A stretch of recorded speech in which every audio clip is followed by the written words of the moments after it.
मृषागिराहि स्थाहि रसति रसत्कथा मृषागिरास्ताहि रसति रसत्कथा न कथते यद् भगवान् न दुःखजो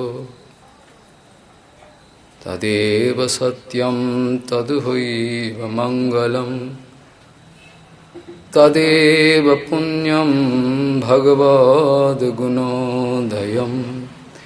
मृषागिरास्ताहि रसति रसत्कथा न कथते यद् भगवान् न दुःखजो तदेव सत्यं तद्वैव मंगलम् तदेव पुण्यं भगवद्गुणोदयं। শ্রীশিল ভক্তি সিদ্ধান্ত সরস্বতী গোস্বামী ঠাকুর প্রভুপাদ জানিয়েছেন, এই অপ্রাকৃত জগতের সঙ্গে এই প্রাকৃত জগতের এক বিস্তার পার্থক্য আছে। অপ্রাকৃত জগতের সঙ্গে এই প্রাকৃত জগতের মধ্যেখানে একটা বিরাট খাদ আছে। অপ্রাকৃত জগৎ এবং প্রাকৃত জগতের মাঝখানে এক বিশাল বিস্তর এক খাদ আছে, যেটাকে ইংরেজিতে বলে গালফ। সেই খাদ যেটাকে বলা হচ্ছে, সেটার রং হলো লালে লাল। বলে, মহারাজ এই কথাটার মানে বুঝলাম না, কি মানে হলো? বলে, অপ্রাকৃত জগতের সঙ্গে প্রাকৃত জগতের এক বিস্তর পার্থক্য, আর তার মাঝখানে যে লালে লাল বলা হলো, সেটা হচ্ছে রক্ত এবং মাংসের ধারণা। এর বাইরে কেউ যেতে পারছেন না। যেদিকে তাকায়, যাহা যাহা নৃত্য পরে তাহা কৃষ্ণ স্ফুরে, এটা মহাভাগবতের দৃষ্টি। আর আমার মতো বদ্ধজীবের দৃষ্টি কি? যাহা যাহা নৃত্য পরে তাহা রক্ত মাংস স্ফুরে। যেখানে যেখানে আমার নজর পড়ে সেখানেই দেখি এক রক্ত মাংসের কোনো মানুষ, হয় মেয়ে ছেলে নয় বেটা ছেলে। এই আমার পতিত দর্শন। বাস্তবিক পক্ষে শ্রীল সরস্বতী ঠাকুর জানাচ্ছেন, অপ্রাকৃত জগতের সঙ্গে আপনারা যদি যোগাযোগ স্থাপন করতে চান, তাহলে অন্য কোনো রাস্তা নেই, একমাত্র এই কান, ওরাল রিসিপশন। অপ্রাকৃত জগতের সঙ্গে আপনারা যদি কোনো সম্বন্ধ স্থাপন করতে চান, তাহলে একটাই রাস্তা খোলা আছে, সেটা হচ্ছে কান। এছাড়া অপ্রাকৃত জগতের সঙ্গে সম্বন্ধ স্থাপনের কোনো দ্বিতীয় রাস্তা নাই। আমি এ কথাও পূর্বে আলোচনা করেছিলাম, যখনই কোনো শিশুর জন্ম হয়, তখনই সবচেয়ে প্রথমে তার শ্রবণেন্দ্রিয়ের বিকাশ দেখা যায়। যখনই কোনো শিশু আবির্ভাব হয়, তখনই তার শ্রবণেন্দ্রিয়ের সবচেয়ে আগে আবির্ভাব দেখা যায়। অন্য অন্য ইন্দ্রিয়ের কার্যকারিতা তো আছে, কিন্তু পরে। ভগবানের এর পেছনে রহস্য আছে। অপ্রাকৃত জগতে ফিরে যাওয়ার জন্য ভগবান যে সমস্ত ব্যবস্থা রেখেছেন, অপ্রাকৃত জগতে এই বদ্ধজীবগণকে নিয়ে যাওয়ার জন্য ভগবান যে সমস্ত ব্যবস্থা রেখেছেন, তার মধ্যে ভগবানের সংকীর্তন, ভগবানের কথা, এটি হচ্ছে প্রধান। সে কথা ভাগবত সিদ্ধান্তে প্রমাণিত হয়েছে। ভাগবত সিদ্ধান্তে শ্রীল সুখদেব গোস্বামী পরীক্ষিত মহারাজজিকে এই কথাই উত্তর দিয়েছিলেন, রাজন, যে এই জগৎ থেকে চলে যাওয়ার জন্য এতদ নিবৃত্তমানানাম মিচ্ছতাম অকুতো ভয়ম। এই জগৎ থেকে যদি কেউ চলে যেতে চায়, অশোক অভয় পদ লাভ করতে চায়, এই জগতে প্রকট থাকা অবস্থায় তার নিজের জীবনে সে অনুভব করতে পারবে, তার কোনো ভয় শোক নেই। ভয় শোক কিছুই থাকে না। বাস্তবিক যদি তার গুরু দীক্ষা হয়ে থাকে, বাস্তবিক যদি তার গুরু বৈষ্ণবের করুণা তার উপর হয়ে থাকে, সেখানে কোনো মতেই তার জীবনে শোক মোহ নেমে আসতে পারে না। অপ্রাকৃত জ্ঞান লাভের সঙ্গে সঙ্গে বোঝা যায় এই দৃশ্যমান জগতের যে নানাত্ব ডাইভার্সিটি আছে, এগুলো সবই হলো কৃষ্ণের উপকরণ। এগুলোকে আমি ভোগ্য বুদ্ধি করে সেগুলোর সঙ্গে এমন সম্বন্ধে পাতিয়েছিলাম, সেই নাশবান বস্তুগুলো চলে যাওয়ার পরেই আমার হৃদয় ভেঙে পড়ল।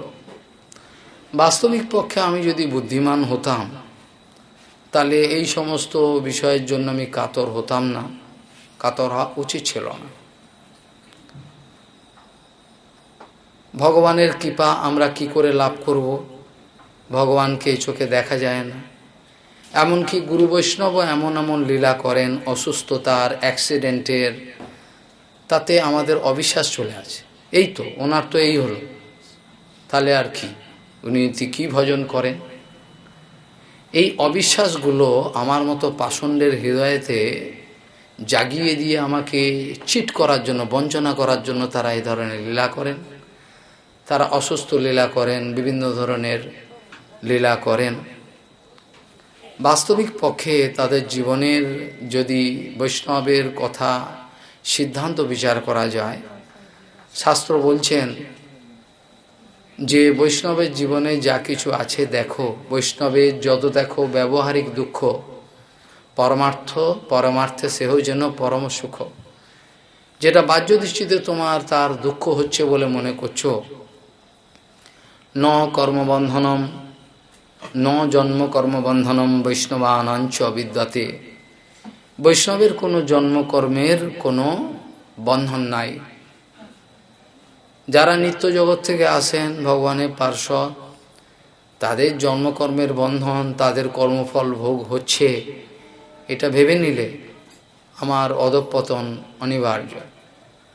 অপ্রাকৃত জগৎকে কীরকমভাবে দেখতে হয়, কি দর্শন সেখানে, এগুলো গুরু বৈষ্ণবের করুণাতেই পরিস্ফুটিত হয়। প্রাকৃত অপ্রাকৃত বিষয়ের মধ্যে যে অনন্তের একটা পার্থক্য, সেটিই লোকে বোঝে না। প্রাকৃত অপ্রাকৃতকে মিশিয়ে দিয়ে একটা খিচুড়ি করে লোকে একটা অভিনব কিছু পেতে চায়। কিন্তু যে রাজ্যে কোনোদিন ভেজাল চলে না, আপনাদের রাজ্যে অনেক ভেজাল চলে, দুধেতেও ভেজাল দিতে পারেন, খাদ্য খাবারে ভেজাল দিতে পারেন, এমনকি ভজনেও ভেজাল দিতে পারেন, হরিকথাতেও আপনারা ভেজাল দিতে পারেন, অসম্ভব কিছু নয়। কিন্তু বাস্তবিক অপ্রাকৃত জগতের যে বিষয়, তার মধ্যে বিশ্বাস করুন আপনারা, কোনো ভেজাল বলে কিছু নাই। সেগুলো যেদিন আপনারা সেই অবস্থায় উন্নীত হবেন, অনুভব করতে পারবেন, সেদিন এই কথাকে সত্য বলে মানতে পারবেন। বদ্ধ অবস্থায় তার কর্মফল ভোগ করতেই হবে। আমরা দেখেছি, প্রভুপাদ জানিয়েছেন, যে বস্তুটাকে আমরা দেখতে পাই না, যে বস্তুর সঙ্গে আমাদের কোনো সম্বন্ধ হতে পারছে না, কন্ট্যাক্ট হওয়া সম্ভব নয়, সেটার কথা প্রভুপাদ বললেন কান একমাত্র ভরসা। আর দ্বিতীয় কথা হলো, আপনারা হৃদয়ের মধ্যে যথেষ্ট ভরসা আনুন, আপনাদের জন্য আশা ভরসা থাকে। এটা 100 ভাগ থেকেও বেশি সত্য বলে জানবেন। এটা বলা 100 ভাগের থেকে বেশি সত্য বলে, এই কথাটা বলার অর্থ হলো আপনাদের যেন বিন্দুমাত্র অবিশ্বাস না আসে। যদি কোনো পরমাংশ গুরু বৈষ্ণবের আপনারা ভালোবাসা পেয়ে যান, কৃপা পেয়ে যান, শ্রীল সরস্বতী ঠাকুর বলছেন নিশ্চিত পরিমাণে জানবেন ওই ভালোবাসাটা ভগবানের ভালোবাসা। যখনই আপনাকে কোনো বিশুদ্ধ গুরু বৈষ্ণব কৃপা করেন, ভালোবাসেন, সেটা জানবেন ভগবানেরই ভালোবাসা। তাদের হৃদয়েতে ভগবান বসে থাকেন, যদিও সবার হৃদয়েতে ভগবান আছেন, কিন্তু সবার হৃদয়েতে থাকলেও ভক্তের হৃদয়েতে বিশেষ রূপে তিনি আনন্দে বিশ্রাম করেন। ভক্তের হৃদয়ে সদা গোবিন্দের বিশ্রাম, এইসব কথাগুলোর মানে অনেকেই উপলব্ধি করেন নাই। ভক্তের হৃদয়ে সদা ভক্তের হৃদয়ে সদা গোবিন্দের বিশ্রাম, এটার মানে কি? সবার হৃদয়েতে ভগবান আছেন।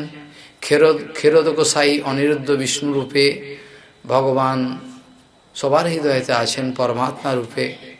কিন্তু ভক্তের হৃদয়ে সদা গোবিন্দের বিশ্রাম, এ কথা বলার মানে কি? এই কথার অর্থ এই যে বদ্ধজীবগুলোর হৃদয়তে যে সমস্ত কামনা বাসনা আকাঙ্ক্ষার দুর্বার সব আকর্ষণ চলছে, ঝঞ্ঝাবাত চলছে, তাতে ভগবান সুখে থাকতে পারেন। সর্বদাই কামনা বাসনা কাম ক্রোধের যে উচাটন অবস্থা, ভগবান আছেন বটে, কিন্তু ভগবানের সুখময় অবস্থান হয় না, পীড়া দেয় ভগবানকে। কিন্তু ভক্তের হৃদয়তে সেরকম কোনো সম্ভাবনা নাই।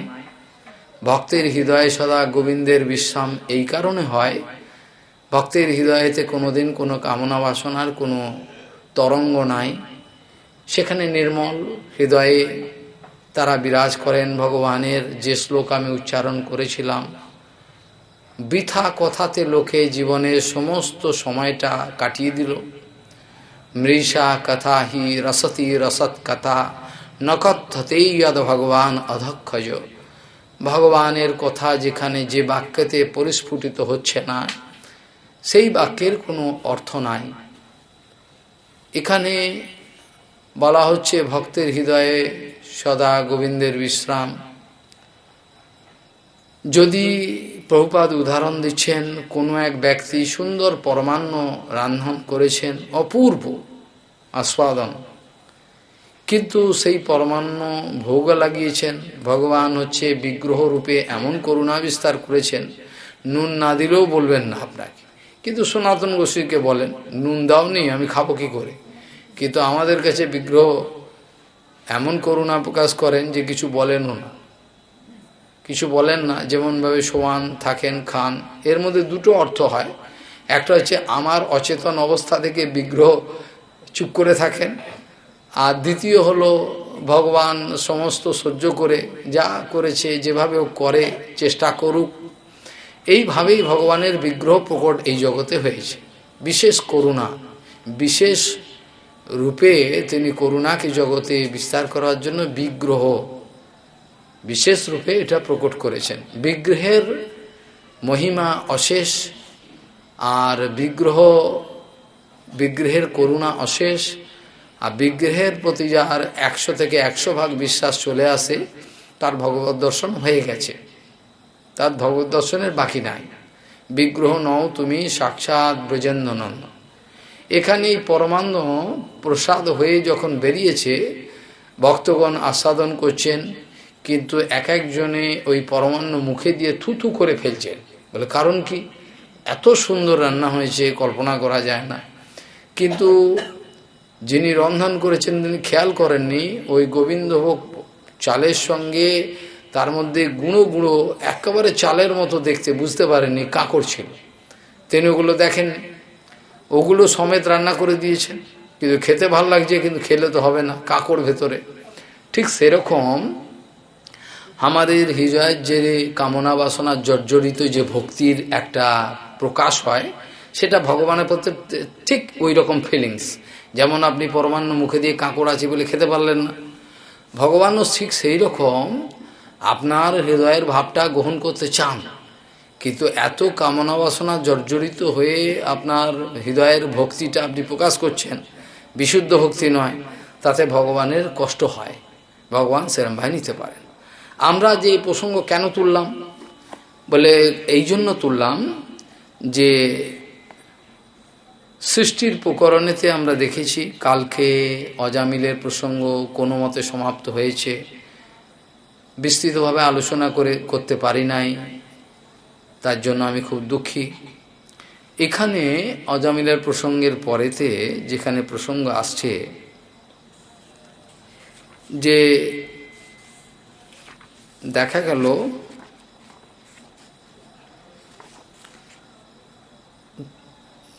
আপনার চতুর্থ অধ্যায়েতে ষষ্ঠ স্কন্ধে আপনাদের কাছে বলেছিলাম প্রাচীন বারহির যে 10 জন পুত্র ছিল প্রচেতাগণ, তারা ভজন করতে চলে গেছিলেন। তাদেরকে শঙ্কর ভগবান করুণা করেছিলেন। সমুদ্রের তলায় তারা প্রবিষ্ট হয়ে শঙ্করের উপদিষ্ট ভজনের পদ্ধতি, তারা রুদ্রগীতা তারা উচ্চারণ করতে করতে ভগবানকে 10 সহস্র বছর ভজন করেছিলেন। তাতে ভগবান প্রসন্ন হয়েছিলেন এবং তারা যখন জলের মধ্যে থেকে উঠলেন তখন দেখলেন চারিদিকে গাছপালাতে পৃথিবী ছেয়ে গেছে, কোনো জায়গায় চলবার পথ নেই। তখন তারা তপস্যার বলেতে উদ্দীপ্ত মন্যু মানে ক্রোধের দ্বারা অগ্নি বার করলেন মুখ দিয়ে, রাস্তা পরিষ্কার করো। এই সমস্ত আগুন মুখ দিয়ে বেরোলো, গাছপালা সব পুড়তে আরম্ভ করলো। তখন ভগবান দেখলেন তো মুশকিল, গাছপালা পুড়িয়ে দিলে তো হবে না।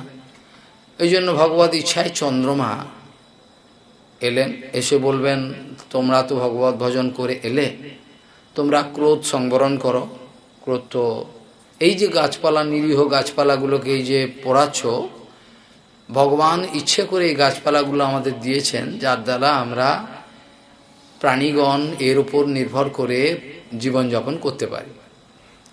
বাস্তবিক পক্ষে কেউ যদি বলেন অনেকে তো মহারাজ গাছপালা খায় না, মাংস খায়, ঠিক আছে মাংস খায়, কিন্তু তাদের বাস্তবিক বিচার করলে দেখবেন তাদের শরীর যা কিছু সবই তো মৃত্তিকা থেকে এসছে।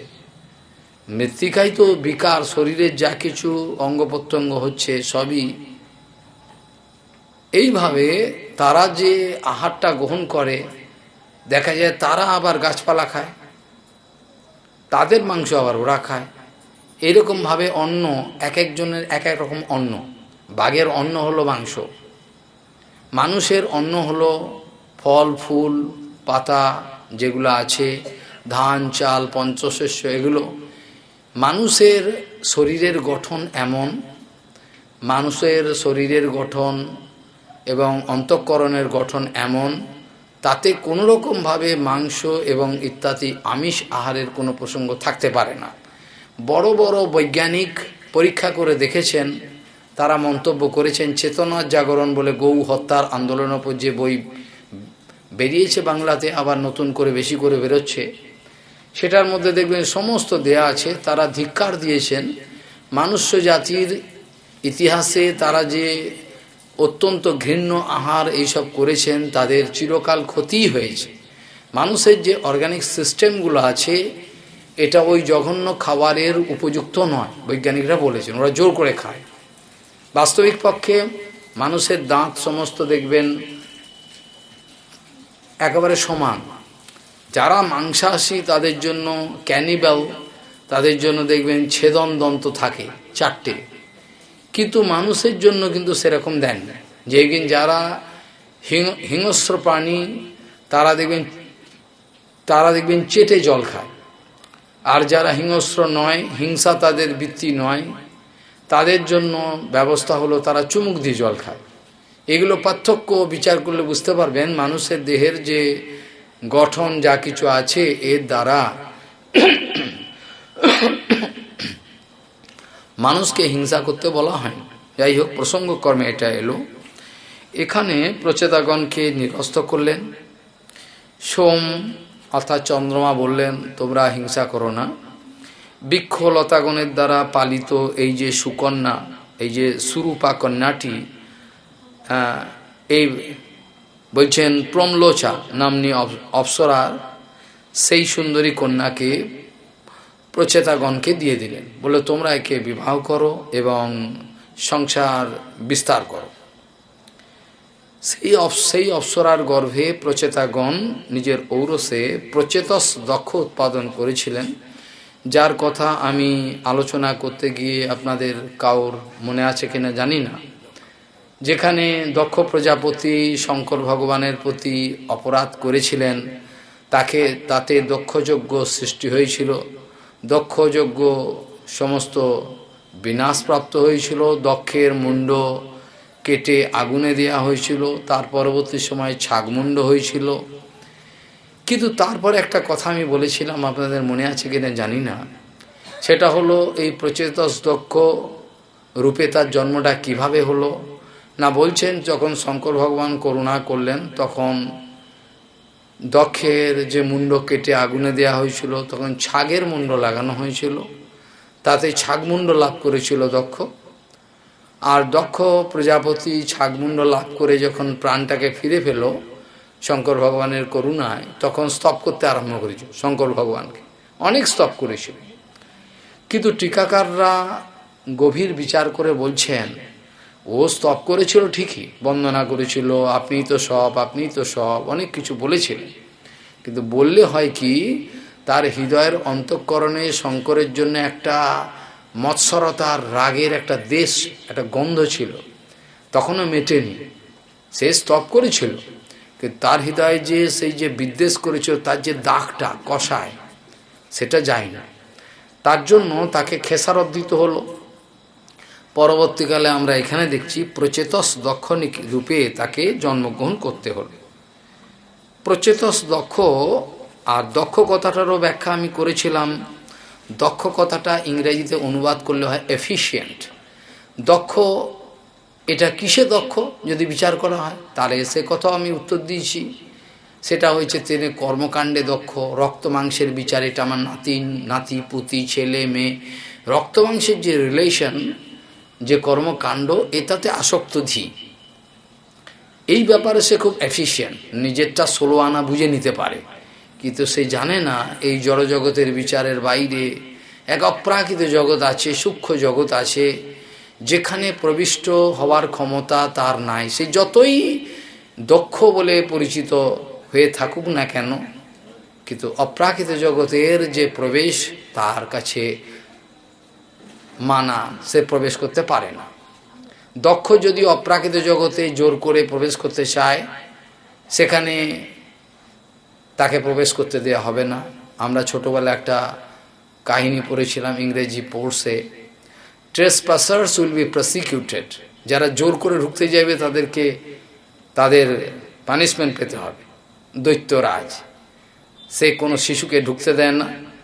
আর যদি কেউ লিখে রেখেছে এখানে বোর্ড, এই বাগানে আমি ছাড়া কেউ, কোনো বাচ্চা কাচ্চা কেউ খেলতে পারে, বাচ্চাদের স্বভাব যেখানে বাগান দেখে ফুল দেখে, তো সেখানে গেটে লিখে রেখেছে, গেটে যে সাইনবোর্ড লিখে রেখেছে ট্রেসপাসার্স উইল বি প্রসিকিউটেড, যারা জোর করে ঢুকবে তাদের আদালতে করা হবে, তারা শাস্তি পাবে, এই কথা বলে রেখেছে। তার নাম দৈত্য। আর দক্ষ এখানে দৈত্য বলা যায় তাকে, দক্ষকে দৈত্য বললে আমাদের কোনো অপরাধ হবে না। দৈত্যদের যেরকম বুদ্ধি, তারও হৃদয়েতে সেরামি বুদ্ধি রয়েছে, অতএব দক্ষ এক ধরনের দৈত্যই বলা যায়। সেখানে আমরা দেখলাম, এইভাবে বিচার করে দেখলাম যে প্রচেতাগণ যে এইভাবে প্রজা সৃষ্টি করলো, দক্ষ প্রজাপতিকে জন্ম দিল। আর দক্ষ প্রজাপতি এবার তারা কি করলো, অঘমর্ষণ নামক তীর্থে পাপ হরণ হয় সেই জায়গায়, সেখানে কি হলো, দক্ষ সেখানে কি করলো, সেখানে গিয়ে প্রজা বৃদ্ধি না পাওয়ায় দুশ্চর তপস্যা করতে আরম্ভ করলো।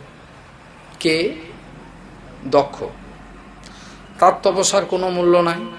শ্রী চৈতন্য মহাপ্রভু তার প্রকট বিহারে সুন্দরভাবে বলেছেন, অসুরও তপ করে তাহে কিবা ফল, কি ভাবো তুমি তপস্যা করলে আমি পেয়ে যাবে? অসুরও তপ করে, হিরণ্যকশিপু তপ করেনি। হিরণ্যকশিপু যা তপ করেছে সেটা আমাদের শাস্ত্রীয় বিচারে বলা আছে, ন ভূতম ন ভবিষ্যতি। যে তপস্যা তিনি করেছিলেন মানে হিরণ্যকশিপু, তার সম্বন্ধে বলা রয়েছে শাস্ত্রীয় বিচার, ন ভূতম ন ভবিষ্যতি। যে তপস্যা করেছে ও কেউ করেওনি আর করতেও পারবে না, এরকম ধরনের। বাল্মীকি মুনি করেছিলেন ঠিক আছে, কিন্তু এর যে তপস্যার কথা বলে, এরকম একটা আশ্চর্য তপস্যা, কিন্তু ভগবান সেই তপস্যাতে সন্তুষ্ট হন না। যদি আমাদের সবার চিত্তবৃত্তি এরকম থাকে, আমাদের যে কোনো অ্যাকশন, যে কোনো ক্রিয়াকর্ম আমরা করব, তার দ্বারা যদি আমাদের হৃদয়েতে সবসময় এই বুদ্ধি থাকে যে ভগবানকে কি করে এন্টায়ার স্যাটিসফ্যাকশন দিতে পারো, পরিপূর্ণ রূপে ভগবানকে সন্তুষ্টি বিধানের জন্যই আমার ওঠা বসা খাওয়া চলা ফেরা যা কিছু আপনাদের সঙ্গে লোক ব্যবহার সব কিছুর পেছনে। যদি আমি কোনো মায়ের সঙ্গে কথা বলে থাকি, তার পেছনে গুপ্ত রহস্য হলো কি করে একে চৈতন্য চরণে পাঠিয়ে দেবে। যে অকারণে দুঃখ পাচ্ছে, এ তো দুঃখ পাওয়ার কোনো কথা না, তার পেছনে সব গুপ্ত রহস্য রয়েছে, ওকে ভালোবেসে ভগবানের কাছে নিয়ে যাওয়া। এখানে আমাদের কোনো ব্যক্তিগত ক্ষুদ্রতম স্বার্থ বিরাজমান নাই। সেই জন্য ভক্তের ক্রিয়াকর্ম একরকম হয়, আর যারা কর্মে আসক্ত ধী তাদের বিচার আলাদা হয়, তাদের বিচার সেরকম হয় না। তারা নিজেদের সুবিধে কি করে তাদের প্রভুপাদ বলছেন পাটোয়ারি বুদ্ধি। পাটোয়ারি বুদ্ধি মানে ব্যবসায়ী বুদ্ধি, কোনটা লাগিয়ে কি পাবো, কি নোকসান হলো লাভ হলো, এইসব বিচারগুলো তারা করে থাকেন। এখানে প্রজাপতি দক্ষ প্রজাপতি দক্ষ তিনি তপস্যা করতে গেছেন সেখানে বিন্ধ্যাচল পর্বতের পাদদেশে দুঃসহ তপস্যা করছেন। সেখানে অঘমর্ষণ নামে একটা পাপহরণ তীর্থ ছিল, সেখানে ত্রিসন্ধ্যা স্নান করে হরিকে সন্তুষ্ট করলেন এবং হংসগুজ্জ নামক প্রসিদ্ধ স্তোত্র দ্বারা ভগবান অধক্ষজের আরাধনা করেছিলেন। এবং এতে স্তোত্রতে অনেক কিছু ভগবানকে বড় বড় কথা বলেছিলেন। আমি জানি না তার নিজের এটা অনুভব ছিল কিনা। যদি অনুভব থাকে তাহলে ভালো কথা, আমার তো মনে হয় সেরকম অনুভব ছিল না। তথাপি তার উচ্চারিত এইসব কথাগুলোর কয়েকটা আমরাও হরিকথার সময় বলে থাকি, কেন ভগবত কথার কোনোটাই তো বৃথা নয়, সব কথাই ভগবত কথা। ভগবত কথার মধ্যে হিরণ্যকশিপু যেটা বলেছেন সেটাকেও আমি ফেলতে পারবো, ওটাও ব্যতিরেকভাবে ধরতে হবে। হিরণ্যকশিপুর বিচারটা আমি ডাইরেক্ট নেব না, ব্যতিরেকভাবে আমি ভজনের সুবিধে করে নেব। কাজেই শ্রীমদ্ ভাগবতী মহাপুরাণে যা কিছু বিচার সেটা যেখান থেকে যেভাবেই আমাদের কাছে এসছে সেগুলো কোনোটাই ফেলার না, অন্যায় ব্যতিরেকভাবে সব কিছু আমাকে ভগবত ভজনের দিকে এগিয়ে দেবে। এগুলো হচ্ছে ফাইন আর্ট, কৌশল। যেজন কৃষ্ণ ভজে সে হয় বড় চতুর, আর যারা বোকা তারা বুঝতে পারে, অনুভব করতে পারে না। এখানে প্রশ্ন হলো, অনেক কথা বললেন প্রজাপতি ভগবানকে, তারপর সেখানে বলছেন যৎসক্তয়ো বদতাম বাদিনাম বৈ বিবাদ সংবাদ ভুবো ভবন্তি কুর্বন্তি চৈষাম মুহুরাত্মমোহম তস্मै নমো অনন্ত গুণায় ভুম্নে। যৎসক্তয়ো বদতাম বাদিনাম বৈ বিবাদ সংবাদ ভুবো ভবন্তি কুর্বন্তি চৈষাম মুহুরাত্মমোহম তস্मै নমো অনন্ত গুণায় ভুম্নে। যৎসক্তয়ো বদতাম বাদিনাম বৈ বিবাদ সংবাদ ভুবো ভবন্তি কুর্বন্তি চৈষাম মুহুরাত্মমোহম তস্मै নমো অনন্ত গুণায় ভুম্নে। অনন্ত গুণের সাগর ভগবান হরি, তাকে প্রণাম জানাই। ভুম্নে, ভুম্নে মানে ভূমা পুরুষ, অর্থাৎ বিচারটা হলো এই, দক্ষ প্রজাপতি এই যে বিরাট রূপ ভগবানের অনন্ত বিশ্বজুড়ে, ভুম্নে ভূমা পুরুষের স্তব করছেন, ভূমা পুরুষের স্তব করছেন তিনি। আর বলছেন যার শক্তিতে বাদী বিবাদী পক্ষ খালি ঝগড়া করে থাকে, তর্ক করে থাকে একে অপরের সঙ্গে। যৎসক্তয় বদতাম বাদিনাম বৈ বিবাদ সংবাদ ভুবো ভবন্তি, বিরাট তর্ক ঝগড়া হয়। হরিদাস ঠাকুর সপ্তগ্রামে হরিকথা বলছেন, হিরণ্য গোবর্ধনের সভাতে ওখানে একটা ব্রাহ্মণ ঘটপটিয়া বুদ্ধি তর্ক শুরু করে দিল, কি আজে বাজে কথা, হরিনামের এই ফল, কত তপস্যা ব্রতেতে পাওয়া যায় না, হরিনামের ফল দেখো দেখি কোথাকার এসছে এখানে এসব। হরিদাসকে অপমান করলেন, হরিনামের যে মহিমা হরিদাস ঠাকুর বলছেন সেটাকে অপমান করে যাতা বলছেন। তো সেখানে হরিদাস ঠাকুর তো তর্ক করলেন না। হরিদাস ঠাকুর চুপ করে গেলেন। সবাই তাকে ধিক্কার দিল তাকে, তুমি যা করলে তোমার তো অপরাধের শেষ নাই। নামাচার্য হরিদাস ঠাকুরকে তুমি এরকম অপমান করলে। হরিদাস ঠাকুর সেখানে বলছেন, হরিদাস ঠাকুর দুঃখিত হলেন না। হরিদাস ঠাকুর বলছেন, তোমরা কেন দুঃখ পাচ্ছ? সেই ব্রাহ্মণের তার তর্কনিষ্ঠ মন, ব্রাহ্মণের তর্কনিষ্ঠ মন, তার কোনো দোষ নাই, তার তর্কনিষ্ঠ মন, তার তো কোনো দোষ নেই, তার তর্কনিষ্ঠ মন কোনোদিন সাধুসঙ্গ হয় নাই, তাই করছে। তো তুমি দুঃখ পাও কেন? হরিদাস ঠাকুর কোনো দুঃখ পেলেন না।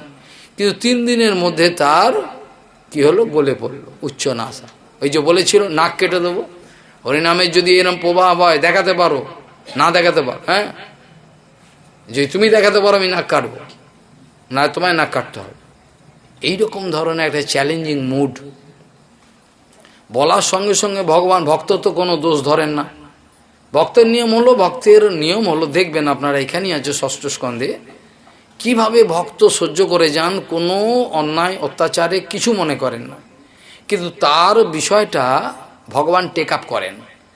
যখন কেউ বিচার করলো না, যেমন আমরা ভদ্রকালী সন্নে পরমাংশ এই জড়ভরতকে বলি দেওয়ার জন্য গেলেন, সে কেসটা কে টেক আপ করলেন?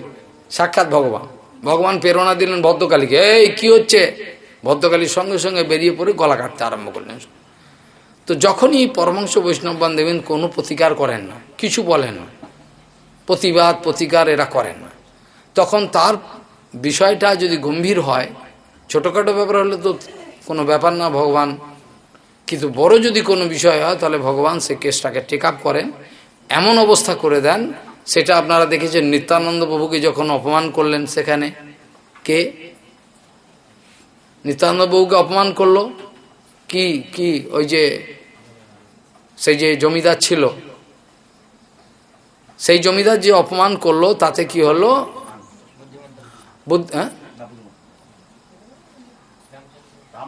রামচন্দ্র খান এই যে অপমান করলো, তাতে কি হলো?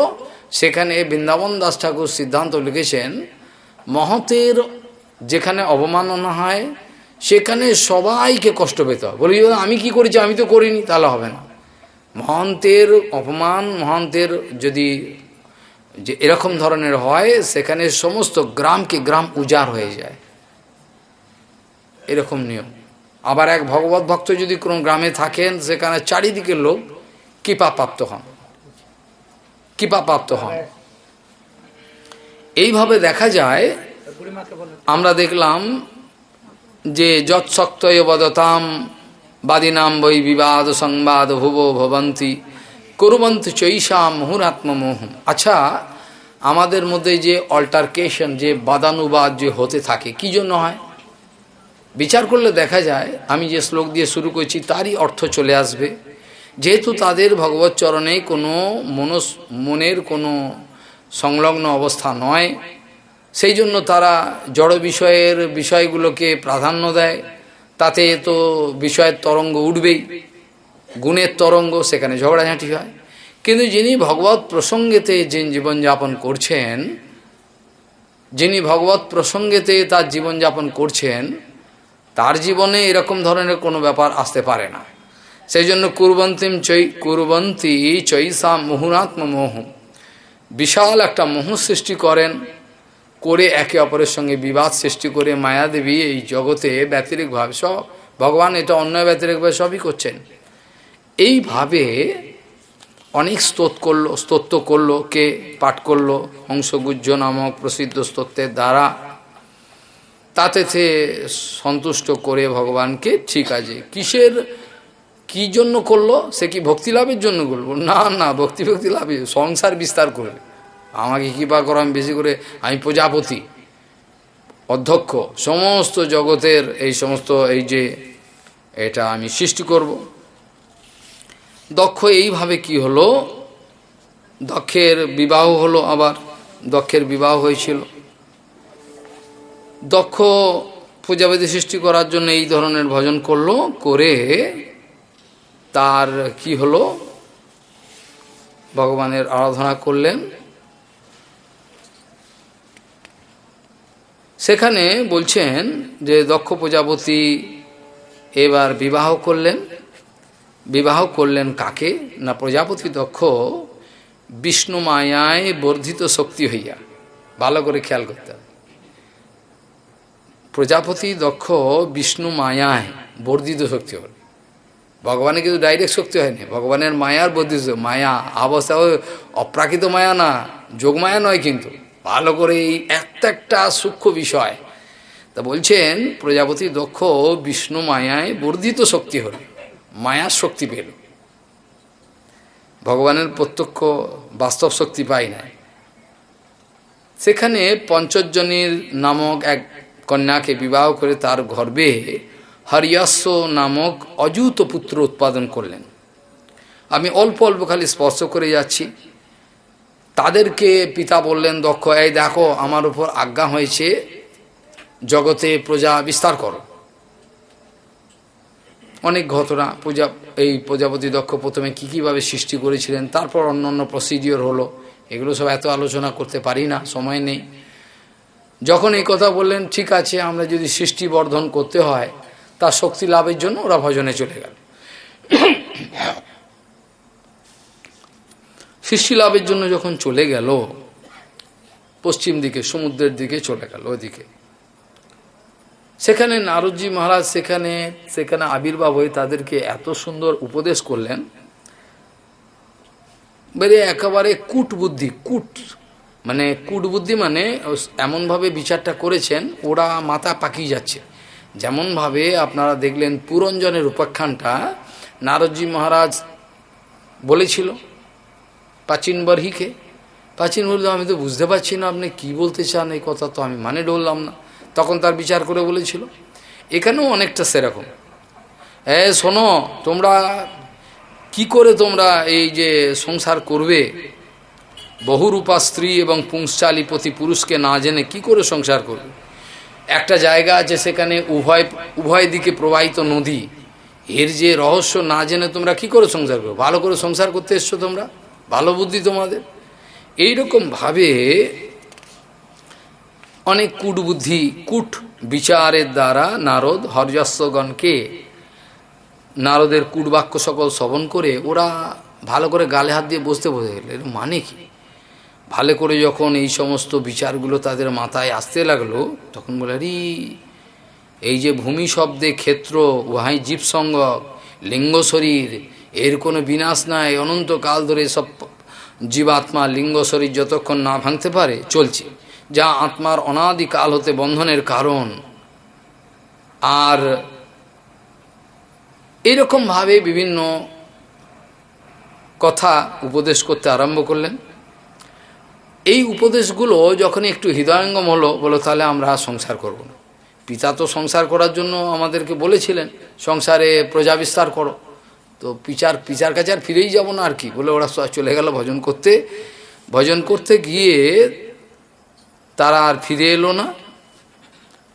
তখন তাদের দক্ষ প্রজাপতি যখন খবর পেল তখন রেগে আগুন, আরে নারদ এইরকম করেছে, আমার অযুত পুত্রগণকে সব প্রবিষ্ট করে দিল। কোন মার্গে? নিবৃত্তি মার্গে, প্রবৃত্ত মার্গে তো তারা নেই। রাগ হলো, কিন্তু দেবর্ষি নারদ কি হঠাৎ কি বলবো। পরে আবার কি করলেন, আবার সেই দক্ষ প্রজাপতি পুনর্বার পাঞ্চজনীর গর্ভে সবলাস্য নামক সহস্র সংখ্যক পুত্র উৎপাদন করলেন। তাদেরকে যখন পিতা বললেন দক্ষ যে এই তোমাদের প্রজাপতি, আমি প্রজাপতি, আর তোমাদেরও এর মাধ্যমে প্রজা বিস্তার করতে হবে, সংসারে যেন সৃষ্টি বৃদ্ধি পায়। তারা বললেন তাহলে আমরা তপস্যা করতে যাই, তপস্যা করে এসে তারপর করব, তার জন্য তো শক্তি দরকার। সেটা গিয়ে নারায়ণ সরোবরের তীরে চলে গেল, ওখানকার পবিত্র জায়গায়। সেই জলে স্পর্শ হওয়া মাত্র তাদের বুদ্ধি ভালো হয়ে গেল। নারায়ণ সরোবরের তো মহিমা শুনেছেন, পবিত্র জল, আচমন স্নান এসব করে দেখে বুদ্ধি ঘুরে গেল। বলছে যে তো পিতা তো বলল, কিন্তু এ তো ভালো ঠেকছে না। তারপরে নারদ যে আবার তাদেরকে এমন সুন্দর দেখো বড় ভাই তোমরা যে লাইনে গেছে তোমরা সেই লাইনে যাবে না, তোমরা বিপরীত লাইনে। বলো না, আপনি ঠিক বলেছেন, ভাইয়েরা আমাদের বড় ভাই যে লাইনে গেছে আমরাও সেই লাইনে যাব। তো বড় ভাই গেছে, বড় ভাই যারা ছিল বড় ভাই হরিয়াস্য, ওরা তো ভজনের রাস্তায় চলে গেল, ওরাও চলে গেল। ব্যাস, যাওয়ার পরে নারদের কাছে খবর এলো। নারদের কাছে খবর হওয়ার পর সে রেগে আগুন হয়ে বলল একেবারে, নারদকে একেবারে যেন পারলে একেবারে খেয়ে ফেলতে পারে। বলে তোমার মতো এরকম দুষ্ট ব্যক্তি আমি দেখি নাই। কেন? দুষ্ট ব্যক্তি তো সেরকম, যদি ভগবত ভজনে চলে যায় তখনই তো দুষ্ট হয়। পিতামাতা বলে না, দেখো পিতামাতা ঘরে রয়েছে, ছেলে পেলে খুব ভালো, যেই ভজনে গেল কাঁদতে আরম্ভ করলো। হ্যাঁ হ্যাঁ, আর ছেলে যদি আমেরিকাতে যায় তখন বলে ছেলে আমার ভালো আছে, ঝোলে ঝালে, আমার ছেলে ঝোলে ঝালে আছে, কত রমণী ভোগ করছে, কত কিছু, তখন কোনো দুঃখ নেই। যেই ভগবত ভজনে যাবে তখন কাঁদতে আরম্ভ করল। ভালো তো, এ তো মায়ার কীরকম প্রভাব দেব, তখন কান্নার কি আছে? ভগবত ভজন আছে, সে বিদেশে যায়নি, এদেশেই রয়েছে, তখন কান্না পাবে, সহ্য করবেন। এটা হচ্ছে মায়ার প্রভাব, পিতা মাতাদের এটাই, এই প্রভাব তারা এড়াতে পারেন না। যাই হোক, দক্ষ অত্যন্ত যাতা বললেন, তুমি একটা অসাধু, তুমি সাধু, তুমি সাধু, অহো অসাধু সাধু নাম সাধু লিঙ্গে নস্তয়া, তুমি সাধুর বেশটা গ্রহণ করেছো, তুমি কি সাধু? তুমি সাধু হলে এরম করতে, ছেলেপেলেগুলোকে সব পাঠিয়ে দিলে, আমি সংসার বউ কাকে নি? শোকে দুঃখে কাতর হয়ে গেল, হায় হায় আমি কি করব। বলে আমি তোমায় অভিশাপ দিচ্ছি, কোনো জায়গায় তুমি 3 দিনের বেশি থাকতে পারবে না, যাও। নারদ হাসতে হাসতে ভালোই হয়েছে, যত ঘুরবো ততই ভালো। মহারাজ সাধুগুরু বৈষ্ণব যত ঘোরে ততই তো ভালো, নতুন নতুন জায়গায় লোকগুলো সংস্পর্শে তার হরিকথা জানতে পারবে। তো এটা অভিশাপ হলো কি আশীর্বাদ হলো? নারদজি বললো ভালোই অভিশাপ দিল, এটা তো সাপে বড় হলো, তা আমার আরো বেশি করে সেবা দিয়ে দিল, বেশি করে ঘুরবো। বেশি করে ঘোরাতে কি হবে, আমি কি করব, তখন এই কথাগুলো আলোচনা করব, ভগবানের কথা। আর ভগবানের কথা যা তো আলোচনা করবো তো জীব উদ্ধার হবে, তো ভালোই হয়েছে, যা কিছু মনে করলেন না, যা অভিশাপ দিয়েছে কি আর আছে। এইভাবে নারদজি মহারাজ কোনো প্রতিকার, কিছু প্রতিবাদ বা কিছু করলেন না। এইভাবে দেখা গেল পরে কি আর করে, যত ছেলে জন্ম দিচ্ছে সব তো পাঠিয়ে দিচ্ছে সাধু করে। এবার ভগবানের ইচ্ছায় তার কন্যা জন্ম হলো, অনেকগুলো কন্যা, 60টা কন্যা জন্ম হলো, 60টা কন্যা হলো। 60 কন্যাকে কি করলো, সে বিভিন্ন জায়গায় ভাগ করে দিল। ধর্মরাজকে 10টা কন্যা দিল, কশ্যপকে 13টা, 27টা দিল চন্দ্রমাকে, অপর ভূত অঙ্গিরা কৃষাস্য এই 3 জন মুনিকে 2টি প্রদান করে অবশিষ্ট 4টি তার্ক্ষ নামক কশ্যপকে প্রদান করলে। যাক, লেটা মিচে গেল। তাদের গর্ভেতে আবার অনেক পুত্র নাতিপুতি হলো, সংসার আর এইদিকে হচ্ছে না, ওদিকে ঘুরিয়ে হলো, যাক হলো। এইভাবে দেখা যায় তার সংখ্যা বৃদ্ধি পেল। তাহলে ধীরে ধীরে এবার কি করলো, এইসব হতে থাকলো। সৃষ্টির অনেক প্রকরণ আছে, আমরা দেখব। সৃষ্টির প্রকরণে অনেক বিষয়, এসব আমি ক্ষমা চাইছি, আমার এভাবে ঝাঁপ দিতে ইচ্ছা করে না। আমি আস্বাদনের কথাটাই বেশি পছন্দ করি, কিন্তু সময় নেই, যতটা গুরু বৈষ্ণবের কৃপাতে সম্ভব হয়। 7ম অধ্যায়তে এখানে রাজা পরীক্ষিত মহারাজ জিজ্ঞাসা করছেন কাকে? সুখদেব গোস্বামীকে। গুরুদেব, আমরা শুনেছি দেবগুরু বৃহস্পতি তার শিষ্য এই ইন্দ্রকে কোনো কারণেতে পরিত্যাগ করেছিলেন, এটার কি ঘটনা একটু দয়া করে যদি আপনি বলেন। তখন সেখানে পরীক্ষিত মহারাজকে সুখদেব গোস্বামী বলতে আরম্ভ করলেন, দেখো বাবা, জগতে যত বৈভব হবে, প্রতিপত্তি হবে, তত মানুষের বন্ধনের কারণ হয়। যত আমি জীবনে দুঃখ পাবো, তখন আমার অপ্রাকৃত জগতে যাওয়ার দরজাগুলো এন্ট্রেন্স খুলে যায়। এই গ্রিন সিগন্যালগুলোকে লোকে রেড সিগন্যাল মনে করে, এইটি সবচেয়ে দুঃখ। যেটা আমি আগে আলোচনা করে বলেছিলাম, যে বিপদ বলে মনে করছে কুন্তী দেবীর মতো বুদ্ধি তো কারোর হলো না। আর আমাদের শাস্ত্রীয় বিচার আগেও বলেছিলাম, বিপদো নৈব বিপদ, সম্পদো নৈব সম্পদ, বিপদ বিস্ফোরণম বিষ্ণু, সম্পদো নারায়ণ স্মৃতি। এটি তো, এটা যেদিন অনুভব হয়ে যাবে, তখন আমার ভজন হচ্ছে না, তখন দ্বিগুণ ভজন হবে। তখন দেখি নারদজি মহারাজ, বাচ্চা একটা ছেলে, তার মাটা চলে গেল, কেউ নেই। নারদজির কে আছে? একটা বাচ্চা ছেলে, পূর্বজন্মের তার ইতিহাস। মাটা চলে যাওয়ার পর সেই যেহেতু সাধুসঙ্গ করেছে, তার বুদ্ধিটা কীরকম, বলে যাক ভালোই হলো, ভগবানের ইচ্ছাতে মাটা চলে গেল, মা বন্ধনের কারণ ছিল, এখন চলে যাও তাকে বাদে, এই খোকা কোথায় যাচ্ছিস, ওখানে যাস না, ওখানে সাপ আছে, ওখানে কুকুর আছে, আর কে বলবে, আর বলার নেই, চল এবার, ভালোই হয়েছে, ভালো ভজন হবে। তো যারা বাস্তবিক ভজন করবেন তারা দুঃখের মধ্যে অনুকূলটা অনুসন্ধান করবেন, তত্ত্বে অনুকম্পা, ভগবান এটা করুণা। দুঃখটা হলে ভগবানের কোনো দাম নেই, আর সুখ দিলে এই তো ভগবান ঠিক আছে, এটা নয়। ভগবানের যা কিছু দেবে তোমার জীবনে, দুঃখ দিক সুখ দিক, যা কিছু দিক জীবনে, যদি ভক্ত হও তাহলে বিচার আসবে, ভগবান যা করেন সব মঙ্গলের জন্য করেন, ভগবানের যা কিছু সব মঙ্গলের জন্য। এখানে এই যে বৃহস্পতি, এই যে রাজা, স্বর্গের রাজা ইন্দ্রকে কেন ত্যাগ করে, কারণ হলো ইন্দ্র যে ঐশ্বর্য লাভ করেছে, সেই ঐশ্বর্য মদেতে, ঐশ্বর্য মদ আছে। কুন্তী দেবী আগেই বলেছিলেন, যারা শুনেছেন তারা জানেন, জন্মই সহ্য শ্রুত শ্রীবেদমান মদহ প্রমাণ নৈব অবিরাতম বৈ তমকিঞ্চন গোচরম।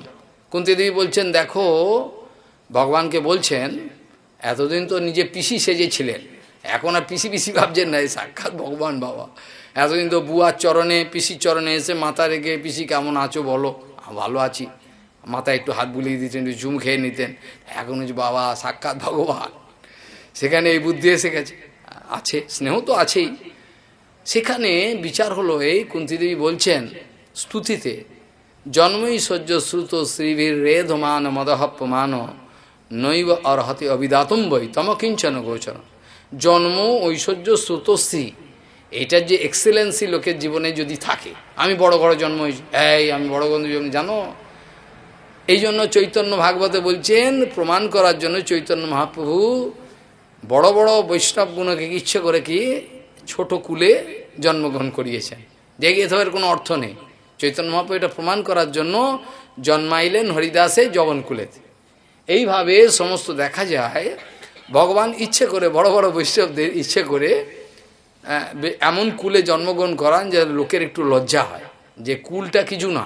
হনুমানজি মহারাজের বিচারটা বলেছিলাম আগে, ন জন্ম নূনম মহতো ন সৌভগম ন বাং ন বুদ্ধির নাকৃতি তোষ হেতু তৈর্যদ্বিশিষ্টন্নপি ন বনুকসহ চকার সক্ষে বতলক্ষণাগ্রজ। আমার দেখো, আমাদের কি বংশ আছে বল, আমরা কোন কুলে জন্ম করেছি, পশুকুলে, কি বিদ্যা আছে আমাদের, কিরম দেখতে দেখো, তা আমাদেরকে কিবা কেন করলো ভগবান লক্ষণাগ্রজ? তাহলে কি ভালো কুল, তারপরে ভালো সেখানে সুন্দর রূপ, বিদ্যা, ধনদৌলত আছে, এগুলো কি ভগবানের কৃপার কারণ নাকি? এটা তো বলে দেওয়া হয়েছে। সরভি, এই যে জন্ম, ঐশ্বর্য, শ্রুত, শ্রী ইত্যাদি সমস্ত কিছু, তারপরে অনেক কিছু আছে এর মধ্যে, এগুলো সমস্ত কিছু তারা যেসব বদ্ধজীব তাদের পক্ষে অভিমানের কারণ হয়ে দাঁড়ায়।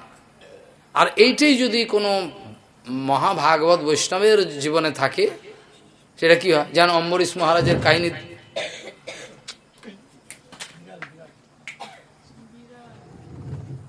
অম্বরীশ মহারাজের কথা আমরা দেখতে গিয়ে দেখব, সেখানে এত বড় একজন রাজা, জনক মহারাজের জীবনী দেখুন, এত বড় একজন রাজা, তাদেরকে অভিমান স্পর্শ করেছিল? কখনো করে নাই। কাজেই এই যে গুণাবলীগুলো, বিরাট ঐশ্বর্য, বিরাট জ্ঞান, সমস্ত কিছু বিদ্যা আদি, যা কিছু ধন দৌলত, রূপের ছটা, এগুলো সমস্ত বাস্তবিক ভগবত ভক্তের জীবনে কোনো অভিমান আনয়ন করতে পারে না, নিরভিমান তারা। কিন্তু এগুলোই যদি কোনো অসৎ ব্যক্তির জীবনে আসে, সেটা কি হয়? অভিমানের কারণ হয়ে দাঁড়ায়, এবং তাতে তাদের অধঃপতন হয়ে যায়। এখানে আমরা দেখলাম ঠিক তাই হলো। এখানে আমরা দেখলাম এই যে আমাদের দেখলাম ইন্দ্র মহারাজ, তার জীবনের যে ঐশ্বর্য এসছে, এই ঐশ্বর্যের ফলেতে এসে এমন হৃদয়তে একটা অভিমান চলে এসছে, তার ফলে কি হলো? গুরুদেব বৃহস্পতি সভাতে আসছেন, আর এই সভাতে বসে মেহফিল চলছে, উর্দু ভাষায় বলে মেহফিল, আনন্দ উৎসব, গান বাজনা সব চলছে। এই সময়তে সেখানে ইন্দ্র বসে রয়েছেন শচীকে নিয়ে, আর এই সময় গুরুদেব আসছেন। গুরুদেবকে দেখার পর তার উচিত ছিল কি সঙ্গে সঙ্গে উঠে দাঁড়িয়ে সিংহাসন থেকে নেমে দণ্ডবোধ করা, গুরুদেব এসেছেন, তা করল না। যখনই গুরুদেব দেখলেন যে এর তো অভিমান চলে এসছে, এ তো হবে না, তখন গুরুদেব কি করলেন, আসতে গিয়ে আর এলেন না, তখন ব্যাক করে চলে গেলেন এবং অন্তর্ধান লীলা করলেন। অদৃশ্যতাম গত বৃহস্পতি চলে গেল। সভা যখন শেষ হলো, অর্থাৎ এই আনন্দ নাচ গান সব কিছু, তখন ইন্দ্রের মনে একটা পরিতাপ এলো। ইন্দ্র চিন্তা করলেন, এটা আমার কেন করলাম, এটা তো উচিত ছিল না। এত বড় আমার এই গুরুদেব এসছেন, আর তাকে আমি অপমান করলাম, তাকে উঠে দাঁড়ালাম না, তার সম্ভাষা করলাম না। গুরুদেব কোথায় গেলেন, হায় হায় বলে সঙ্গে সঙ্গে গুরুদেবকে খুঁজতে আরম্ভ। বদ্ধজীবের এরম হয়। ইন্দ্রের এই যে বিষয়টা, এটা বিষয়ের দ্বারা কি হতে পারে এটা বোঝাবার জন্য। এখন ইন্দ্রকে আমার সমান মনে করে নিলে আবার অপরাধ হয়ে যাবে, এটা যেন না করে। বিষয় ঐশ্বর্য এলে পরে কি হবে, ভগবান একটা একটা উদাহরণ রেখে জগতের কাছে প্রমাণ রাখেন। তো ইন্দ্র এটা করলেন। ইন্দ্র এরকম অনুশোচনা এলো, সে এখন দুঃখের সঙ্গে এমন জর্জরিত হলেন, পরিতাপ করতে লাগলেন, আমার তো কাজটা ঠিক হলো না, কেন এটা হয়ে গেল আমার। তা গুরুদেবকে আমি খুঁজে বার করব এবং তার চরণে মাথা রেখে আমি ক্ষমা, গুরুদেব তিনি নিশ্চয়ই ক্ষমা করবেন শিষ্যের অপরাধ। কিন্তু গুরুদেবকে পাওয়া গেল না।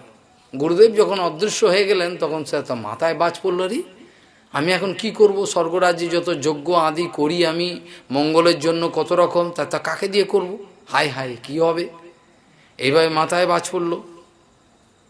এইভাবে বৃহস্পতি মুনিবরম সুরাসুর নমস্কৃতম নো চাচ চালা সনাদ ইন্দ্র পশ্বন্নপি সভাগতম। সভায় আসতে দেখো গুরুদেবকে এই যে মুনিবর সুরাসুর নমস্কৃতম, সমস্ত সুর অসুরগণ বৃহস্পতি মহারাজ কি জয় এইভাবে যে দণ্ডবোধ করেন, তাকে পাত্তাই দিল না। সেই সময়তে আশ্চর্য ব্যাপার, সভাতে আসতে দেখো। আর যখন এরকম গুরু হেলন হলো, তখন তার অমঙ্গল নেমে এলো। যখন গুরুদেবকে অবহেলা করলো, তখন কি হলো, অমঙ্গল নেমে এলো চারিদিকে, নানা রকম অমঙ্গল নেমে এলো। বলে এরকম ধরনের একটা অবস্থা, রাজ্যলক্ষ্মী কতদিন থাকে, সবার সঙ্গে থাকে, লক্ষ্মী অচলা হয়ে থাকতে পারে না, লক্ষ্মী চঞ্চল। লক্ষ্মী বিভিন্ন জায়গায় যান, কিছুদিনের জন্য থাকেন, সেখান থেকে আবার বিদায় নেন।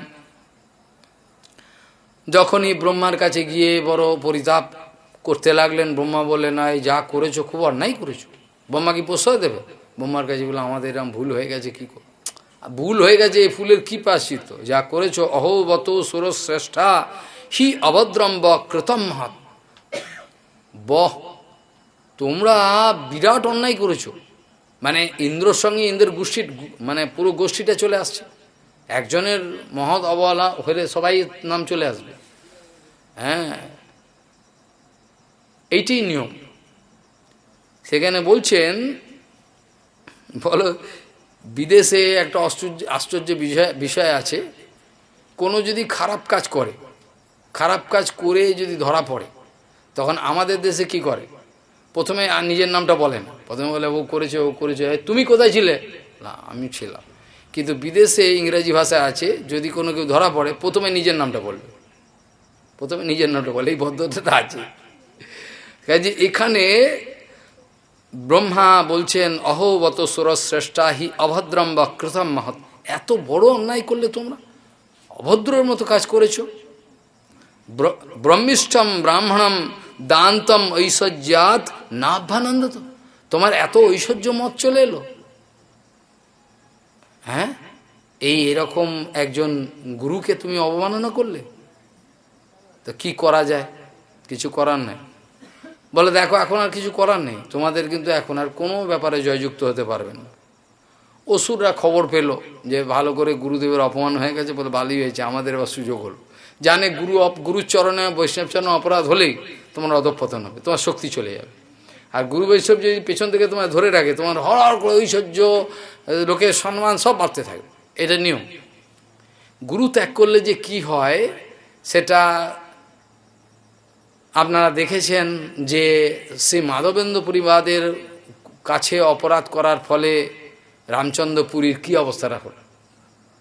রামচন্দ্রপুরী গুরুদেবকে উপদেশ করছে, আর ব্রহ্মনিষ্ঠ তুমি কেন কান্নাকাটি কি দরকার, ভগবান তো আছেই সর্বত্র, আর দূর হ তুই হত ছাড়া, কৃষ্ণ না পাইলু না মথুরা না পাইলু, নিজে দুঃখ মরে গেলাম আমি, ও হত ছাড়া এসে আমাকে উপদেশ, যা দূর হ, যাও যথি তথি, যেখানে সেখানে চলে যা, তোর মুখ দেখলে মোর হবে অসৎগতি, বলে তাকে তাড়িয়ে দে। তাতে কি ফল হলো? ফলটা কি?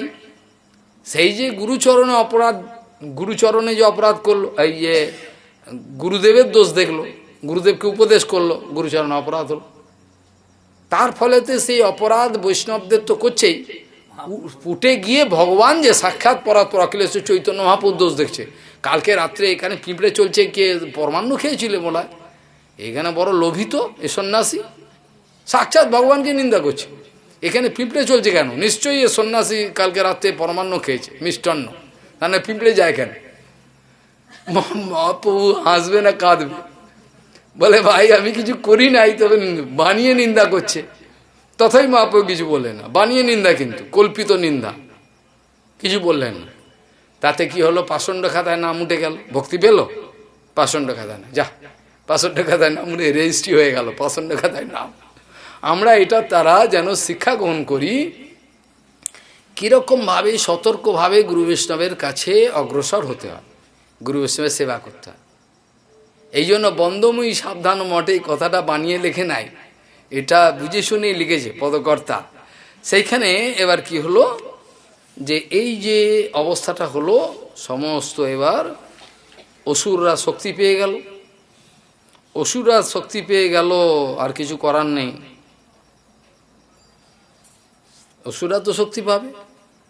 ইন্দ্র মহারাজকে লাস্টে উপদেশ করলো, ঠিক আছে এক কাজ করো, তোমার যাগ যজ্ঞ এইসব নিয়ে তো সমস্যা, এক কাজ করো, প্রচণ্ড প্রতাপশালী এক বিরাট তেজস্বী ত্রষ্টানন্দন আছে, তার কাছে যাও। ত্রষ্টানন্দনের কাছে গেলে সে তোমাদের সব যজমানের কাজ সব করবে। সে প্রচণ্ড তপস্বী এবং প্রচণ্ড ভজন করেন, যাও বিশ্বরূপ, তার কাছে যাও। তারা গিয়ে এবার তাকে প্রার্থনা করলেন যে দেখুন আমাদের গুরুদেব এরকম তো অন্তর্ধান করেছেন, কি ব্যাপার, আপনি যদি করুণা করেন তাহলে আমাদের এই যাগযজ্ঞ আদি সব কিছু এগুলো আমাদের সুষ্ঠুভাবে হতে পারে, তো আপনি যদি দয়া করেন। তখন ত্রষ্টানন্দরা হেসে বললেন, ঠিক আছে, এ তো অ্যাকচুয়ালি পিতৃকুল, মাতৃকুল আছে, মামার বংশ হচ্ছে অসুরের কুলে, যাই হোক, বলো ঠিক আছে, রাজি হলেন। রাজি হয়ে এসে বিভিন্ন যজ্ঞ শুরু হল। আবার স্বর্গে যেমন যাগযজ্ঞ ছাড়া তো থাকে না, যাগযজ্ঞ শুরু হল। যজ্ঞ করতে গিয়ে হঠাৎ ইন্দ্র একবার আবিষ্কার করলেন, এতদিন বোঝেননি যে বেটা তলে তলে এত বুদ্ধি। সেখানে কি করছেন বলছে, জোর করে মন্ত্রতে সোহা সোহা বলে দেবতাদের দেয়, আর টুক করে ইন্দ্র যখন এদিক ওদিক হয় তখনই মাতুল কুল অর্থাৎ মামার কুল অসুরগুলো ওদের নামে টুক করে গোপনে ওখানে দিয়ে দেয় অগ্নিতে। ইন্দ্র ভালো করে খেয়াল করে দেখলো, আরে কি করে এটা বাবা, এ তো অসুরদের ভাগ দিচ্ছে। রেগে একবার আগুন হয়ে গেল, আরে যজ্ঞক্ষেত্র, সেখানে রেগে আগুন হয়ে গিয়ে তরোয়াল খুললো, মোটে গলা একদম কেটে উড়িয়ে দিল। কোনো কথা নেই, কোনো একটা আন্ডারস্ট্যান্ডিং নেই, কেন করলেন কি একটা বিচারে আসুক, কোনো কথাবার্তা নেই, গলা কেটে পুরো আলাদা। 3টে গলা ছিল তার, 3টে গলা কেটে পড়ে গেল, সর্বনাশ হয়ে গেল। যজ্ঞক্ষেত্রে ব্রাহ্মণ, তেজস্বী ব্রাহ্মণের হত্যা হয়ে গেলে, এক তো ব্রাহ্মণ ব্রহ্ম হত্যা হলো, তারপর গুরু রূপে গ্রহণ করেছ, গুরু হত্যা হলো। এই সমস্ত কাণ্ড কারখানা দেখে তো ব্রহ্মহত্যার পাপটাকে তো তারা করতে আরম্ভ করলো, ভয়েতে পালিয়ে পথ পায় না। এইভাবে দেখা গেল তার বিরাট বিপদ উপস্থিত হলো। কি করে এখন? করার কিছু নাই। মুনি ঋষিরা সব বিচার করে বলল, ইন্দ্র দেবরাজ, ঠিক আছে, আমরা একটা সলিউশন বার করার চেষ্টা করছি, সমাধান।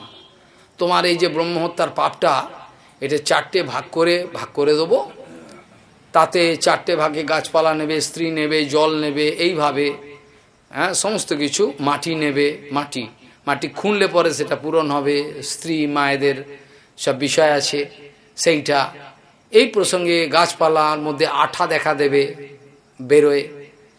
এইরকমভাবে তারা বলল, ইন্দ্রকে বলল, ঠিক আছে দেবরাজ, আপনার এই পাপ, ব্রহ্মহত্যার পাপ আমরা আমরা আপনাকে বাঁচাতে হবে, কেন আপনি তো দেবরাজ, আপনি না হলে তো সব বিশৃঙ্খলা হয়ে যাবে।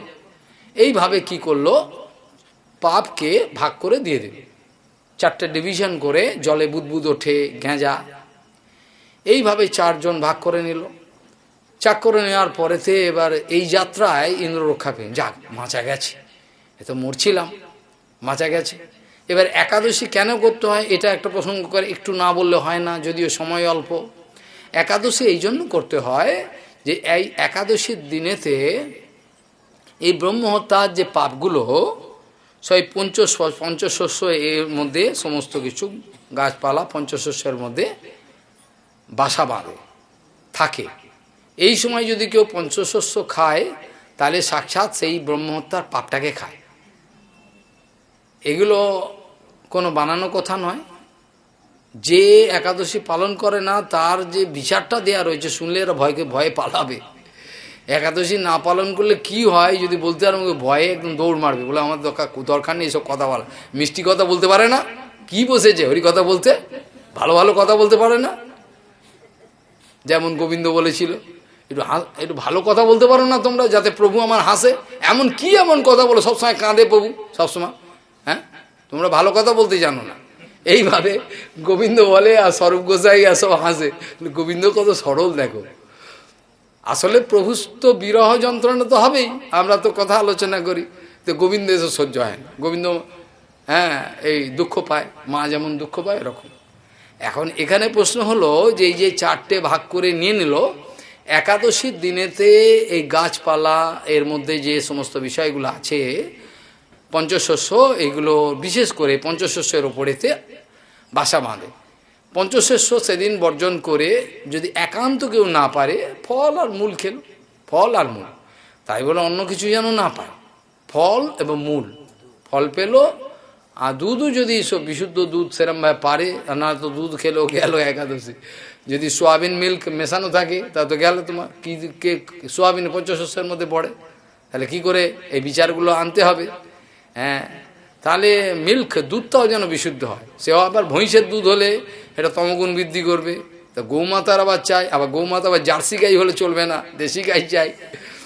তো এত বিচার করে আমাকে চলতে হয়। হরিদ্বারে হরিকথা হলো কিছুদিন আগে, সব ভক্তরা জানেন, কিছু তার আগে হয়েছিল, কদিন আগে, ছ মাস আগে হয়েছিল, আবার 1.5 মাস 1 মাস আগে হয়েছিল। এত গরুর দুধ, একটাও দুধ আমাকে দিতে পারে না, আমি খাই না, কী করে খাবো, ওদের তো জার্সি গাই। হ্যাঁ দেশি গাই দুধ না হলে খাওয়া যায় না, নিয়ম নয়, ভগবানেরও ভোগে লাগে না। এখন সবাই কেউ মানে না, আর দুধই পাওয়া যায় না, আর কী করবে, খাও যা পারো। তো এখন এখানে কলা দিয়েছিল, কলা, সেখানে বলছেন, এখানে প্রশ্ন, এই চারটে ভাগ করে নিল, ভাগ করে নেওয়ার ফলে তো ইন্দ্র কোনো মতে এই যাত্রায় রক্ষা পেল, কিন্তু রক্ষা পায় কোথায়? একাদশী একটু বলেও বেশি বলা যাবে না, এখানে অনেক এগোতে হবে, প্রচুর আলোচনা, আমি না দুঃখ পাবো, শিলিগুড়ি থেকে দুঃখ নিয়ে চলে যাবো, এই প্রথম আসা। তো সেই এর মধ্যে একাদশী তিথি পালন না করলে পরে প্রচণ্ড ক্ষতি। এটা যে ব্রহ্মহত্যার পাপ ভক্ষণ করতে হয়, অনেক কথা। আর একাদশী হচ্ছে সর্বব্রত শিরোমণি, সমস্ত যত ব্রত আছে তার মধ্যে টপমোস্ট হচ্ছে একাদশী। এই একাদশী পালন করলে পরে এটা হচ্ছে হরিভক্তি দান করতে পারে। আর হরিভক্তি মানে হচ্ছে অমৃত, অর্থাৎ এক কথায় দাঁড়ালো একাদশী পালন করে তুমি অমৃত পাবে, এই তো মানে তো দাঁড়ালো, ঘুরে ফিরে মানে এটা কী দাঁড়ালো, অমৃত তুমি পাবে। ভক্তি সম্বন্ধে বলা যে স অমৃত স্বরূপা, ভক্তি তো অমৃত স্বরূপ, এটি তো ভগবান বলেছেন দশম স্কন্ধে, মই ভক্তির হি ভূতানাম অমৃতত্বায় কল্পতে। কে বলেছে? আমি, ভগবান তো বলেছে, মই ভক্তির হি ভূতানাম অমৃতত্বায় কল্পতে। আমার প্রতি যে জীবের যে ভক্তি, সেটি হচ্ছে অমৃত। তাহলে অমৃত প্রাপ্ত হবে। অমৃত প্রাপ্ত হলে তোমার মৃত্যু, দুঃখ, জড়া মরণের কোনো শোক থাকবে কি? কিছু থাকবে না। আর তা নাহলে শঙ্করাচার্যের ওই যে শ্লোক, এটা বলতে হবে, হ্যাঁ, তদপি না মুঞ্চতি আশা পিণ্ডম, হ্যাঁ, অঙ্গং বলিতম পলিতং মুন্ড ইত্যাদি শ্লোক, এটি আসবে। বেদান্তি হয়ে গেছে, তথাপি সে মাংস খাওয়ার জন্য ব্যস্ত। নাতিরা রান্না করেছে, একটু যদি আমিও পেতাম ভালো হতো। এইভাবে কুৎসিত বিষয়তে তার আগ্রহ থাকবে। একাদশী সর্বভূত শিরোমণি, কিন্তু এর মধ্যে একটা কথা না বললে পরে অন্যায় হবে। সেই রাধাষ্টমীকে বলা হয়েছে সমস্ত একাদশীর থেকেও অনেক ওপরে। বোঝা গেল কি বললাম? সর্বভূত শিরোমণি একাদশী, এটা কোনো ভুল নেই। কিন্তু রাধারানীর যে রাধাষ্টমী, এটার সঙ্গে কোনো বোধ তুলনাই করা যাবে না। 100 একাদশী তুল্য ফল রাধাষ্টমী পালন করা। রাধারানীর গুণগান, রাধারানীর চিন্তন, রাধাষ্টমী পালন করার বিষয় বলা আছে। যাই হোক, এসব কথা আর এখন এই যাত্রায় তো ইন্দ্র রক্ষা পেল, ঠিক আছে, কিন্তু কতদিন রক্ষা পাবে? একেই, এই যে ঘটনাটা আমি বলছি, যাদের অত্যন্ত বুদ্ধিস্থির কারিবা আছে, আশাই করা যায় না, কিন্তু তথাপি যার বুদ্ধি কিছু বিকশিত হয়েছে, তারা বিচার করবেন কর্মকাণ্ডের কি নেট, কর্মকাণ্ডের যে নেটওয়ার্কটা, কর্মকাণ্ডের নেটওয়ার্কটা কিরম মাকড়সার জালের মতো ছড়ায়। সামান্য বিষয়, কিন্তু অর্থ এসছে, গুরুদেবকে অবহেলা করলো, গুরুদেব অদৃশ্য হয়ে গেল, সঙ্গে সঙ্গে যাগযজ্ঞ কী করে করব, আবার নিয়ে এলো, তার গলা কাটলো, এই ঘটনা ঘটলো, আবার সে কী করলো, কী করবে। তাহলে কর্মকাণ্ডের মধ্যে যেটা নিয়ে এতদিন ব্যস্ত ছিলে, সব ডেঞ্জার যাবে না। কর্মকাণ্ডের বাইরে যখন নিজেকে নিয়ে যেতে পারবে শুদ্ধ ভক্তি মার্গে, তখন বাস্তব সলিউশনটা পাওয়া যাবে, তার আগে নয়। এখন এদিকে এই যে পুত্রকে গলা কাটলো বিশ্বরূপকে, তার বাবাকে ছেড়ে দেবে? তার বাবা ছাড়বে না তো। বললো, আমার বাবাটা ইন্দ্র, তোমার আজকে পিন্ডি চটকাবো, দাঁড়াও। আমার ছেলেটার গলা কেটে মেরে ফেললো, 3টে গলা সে কেটে টুকরো। তখন সে দাঁড়া, তোকে দেখছি। সেখানে কি করলো, এই যে ত্রষ্টা কি করলো, একটা যজ্ঞের আয়োজন করলো, অভিচারী যজ্ঞ। তাতে কি হলো, এমন একটা ছেলে জন্ম হোক, সে একেবারে ইন্দ্রকে কচু কাটা করে ফেলবে। যা দেখি ইন্দ্র কি করে, বলে কি হলো, যজ্ঞ আরম্ভ। ভগবানের মা দুনিয়ার বাইরে, যেখানে ভগবান অনুকূল্য করবে না, সেখানে কি করবে? ব্রাহ্মণগণ অত্যন্ত বিশাল উচ্চ স্তরের ব্রাহ্মণ, তারা সব মন্ত্র উচ্চারণ করছে, করতে করতে কি হলো, ত্রষ্টা শিখিয়ে দিয়েছেন যে দেখো, তোমরা যে মন্ত্র উচ্চারণ করবে,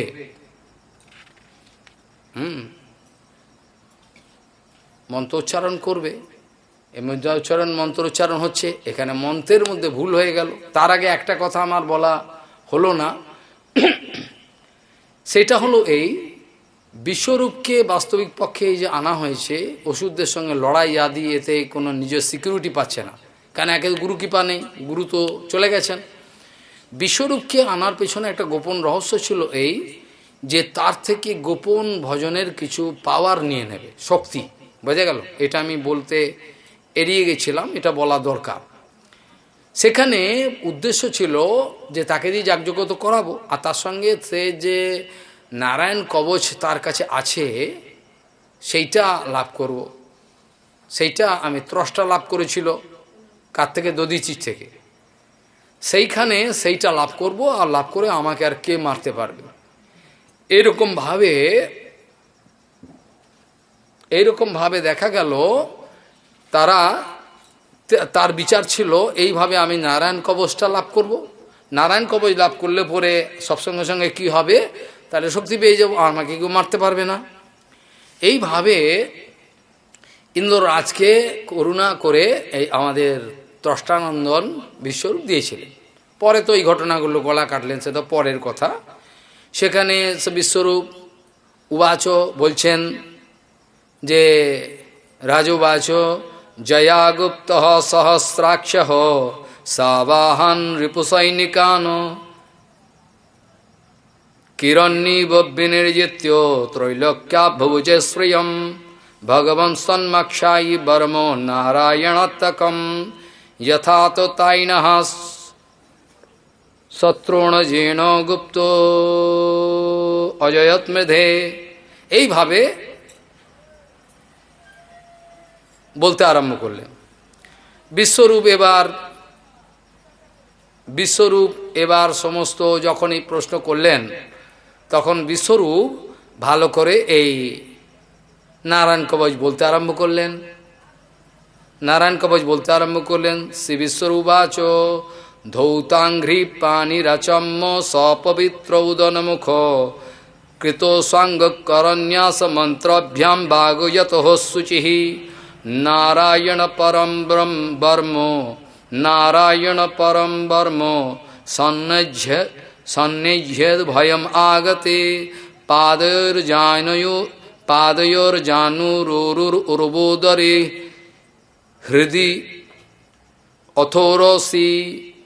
এইভাবে ধীরে ধীরে সমস্ত অঙ্গন্যাস করে নারায়ণ কবচকে উল্লেখ করলেন। এর দ্বারা ইন্দ্র এবার নিজেকে প্রোটেকশন করলেন, যাতে কোনো রকম লড়াই হলে আমি প্রোটেকশন পাই। তারপরে তার যজ্ঞেতে এরকম ধরনের ঘটনা দেখে সে যখন গলা কাটল, তখন তার বিশ্বরূপের পিতা অত্যন্ত ক্রুদ্ধ হলেন। আর এই যে গলা চারটে কেটেছিল, একটা হচ্ছে কপিঞ্জক চাতক হলো, আর একটা সুরাপাই মুখ ছিল সেটা চটক, আর অন্নভোজী মুখ ছিল তিত্তিরি পক্ষী। তিনটে রূপে বিশ্বরূপের তিনটে মাথা ছিল, একটা সোমরস পান করত, আর সুরাপাই মুখ ছিল, আর একটা অন্ন। তিনটে মুখে তিনটে পান খেতেন। এইভাবে যখন পিতা অভিচার যজ্ঞ শুরু করলেন, সেই যজ্ঞেতে তার এমন একজনকে সৃষ্টি করার ইচ্ছা হলো যে যজ্ঞ থেকে বেরোবে সে ইন্দ্রের একটা বিরাট শত্রু হবে, ইন্দ্রকে একেবারে কচুকাটা করবে। কিন্তু যজ্ঞ করতে গিয়ে মন্ত্রের ভুল হয়ে গেল, উচ্চারণের প্রোনাউন্সিয়েশনের উচ্চারণের যদি একটু ভ্রান্তি হয়, তাতে যে কত বড় ক্ষতিটা হয় সেটা এখানে আপনারা শুনলে অবাক হয়ে যাবেন। যে উচ্চারণে বেদ আদি এই জন্য সাধারণ ব্যক্তি বলতে পারে না। প্রত্যেকটা ছন্দ এরম তাল, এরকম হাত তুলবে, প্রত্যেকটা ছন্দ বলবে, প্রত্যেকটা তাল আছে, হাতের মুদ্রা, একটু ভুলভাল হলে গেলে সর্বনাশ ভুল হয়ে যাবে। সেই জন্য সেই আচার নিষ্ঠাতে প্রতিষ্ঠিত না হলে সেসব করা যায় না। এখানে ভগবত ইচ্ছা এরম হলো, যারা মন্ত্র বলছেন সেখানে বলবার উদ্দেশ্য ছিল ইন্দ্রের যে শত্রু সে বৃদ্ধিপ্রাপ্ত হোক। কিন্তু উচ্চারণটা প্লুত, অর্থাৎ কোনোটা জোরে বলতে হয়, কোনোটা আস্তে বলতে হয়। হর্ষ মানে কোনোটা উচ্চারণ আস্তে বলতে হয়, তার মানে এক হয়। কোনোটা যদি প্লুত স্বরে জোরে বলে, ইন্দ্র সত্য বিবরদশা, ইন্দ্র সত্র বিবরদশা, এই দুটোর মানে অন্য হয়ে যাবে। একটা হলো ইন্দ্র শত্রু, আর ইন্দ্র যার ইন্দ্র শত্রু, অর্থাৎ ইন্দ্র তুমি শত্রু, যার শত্রু সেই ইন্দ্র বৃদ্ধিপ্রাপ্ত। বোঝা গেল?